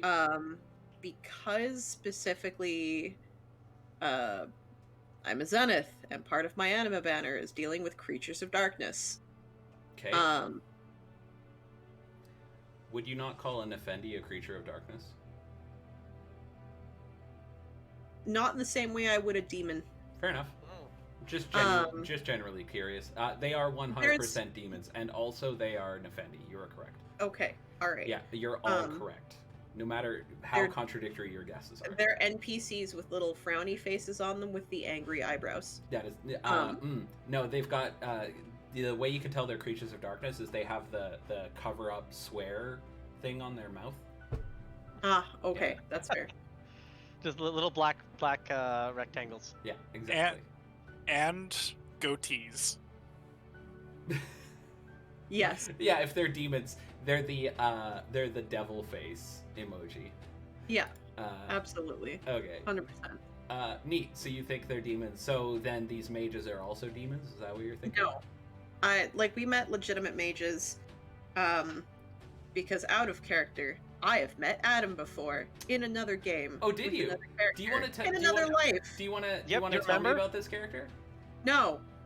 Because I don't remember this character at all. I've in Yeah. fact never made this character before. So Yeah. So I don't understand how you could know him. That's all. Okay, great. Hey, Witch. Cthulhu. As always, solid guess. Adam is secretly Cthulhu. Adam is Also, the people. No, Adam were was Cthulhu. blatantly Cthulhu. You guys just couldn't perceive his real form and saw him as like cool church leader guy. Yeah, Yeah. 100%. Yeah, It's all exactly. Cthulhu. You're not wrong. You're 100% right. Yeah. Mr. Sam. I'm doubling down on those were androids, Okay. and they were fighting Nefendi. All right. Yeah. All right. That is 100% correct. They were android demon technocrats fighting Nefendi demons. And Adam Sally- is Cthulhu. Sally is definitely the like a technocrat, either a leader who's been given things to use by technocracy mages, or is a scientist, TM, Mhm. researcher, however you want to put it, engineer herself. All right. All correct. You're all 100% correct, and you win Exalted. Also, yeah, the war is on again. Cheering, totally supports that. It does, yeah, But 100%. I actually don't know where that comes from. No, that's 100% supports your theory. I agree. Anyway, that is going to be it for us for tonight. Thank you, everyone, for being here. As always, I appreciate you very much. I will be back tomorrow at 6 p.m. Pacific Standard Time to play some Elden Ring, which is giving me so many ideas for the Exalted campaign. Don't worry about that. Yeah, I think that's it. We don't have any major announcements coming up. I have been thinking about some things, but for now, that is going to be it for me. Do you guys want to say goodbye to chat? Thank you, Pattern Spiders. Bitches. You have been fun to entertain, and also very benevolent in some ways. Embrace the chaos. Yeah, you've only heard about the good things they've done. Oh for yeah, you. no, I'm aware. Anyway, on that In note, some ways. it was a blast. Thank you all for being here, and until next time, Bevels.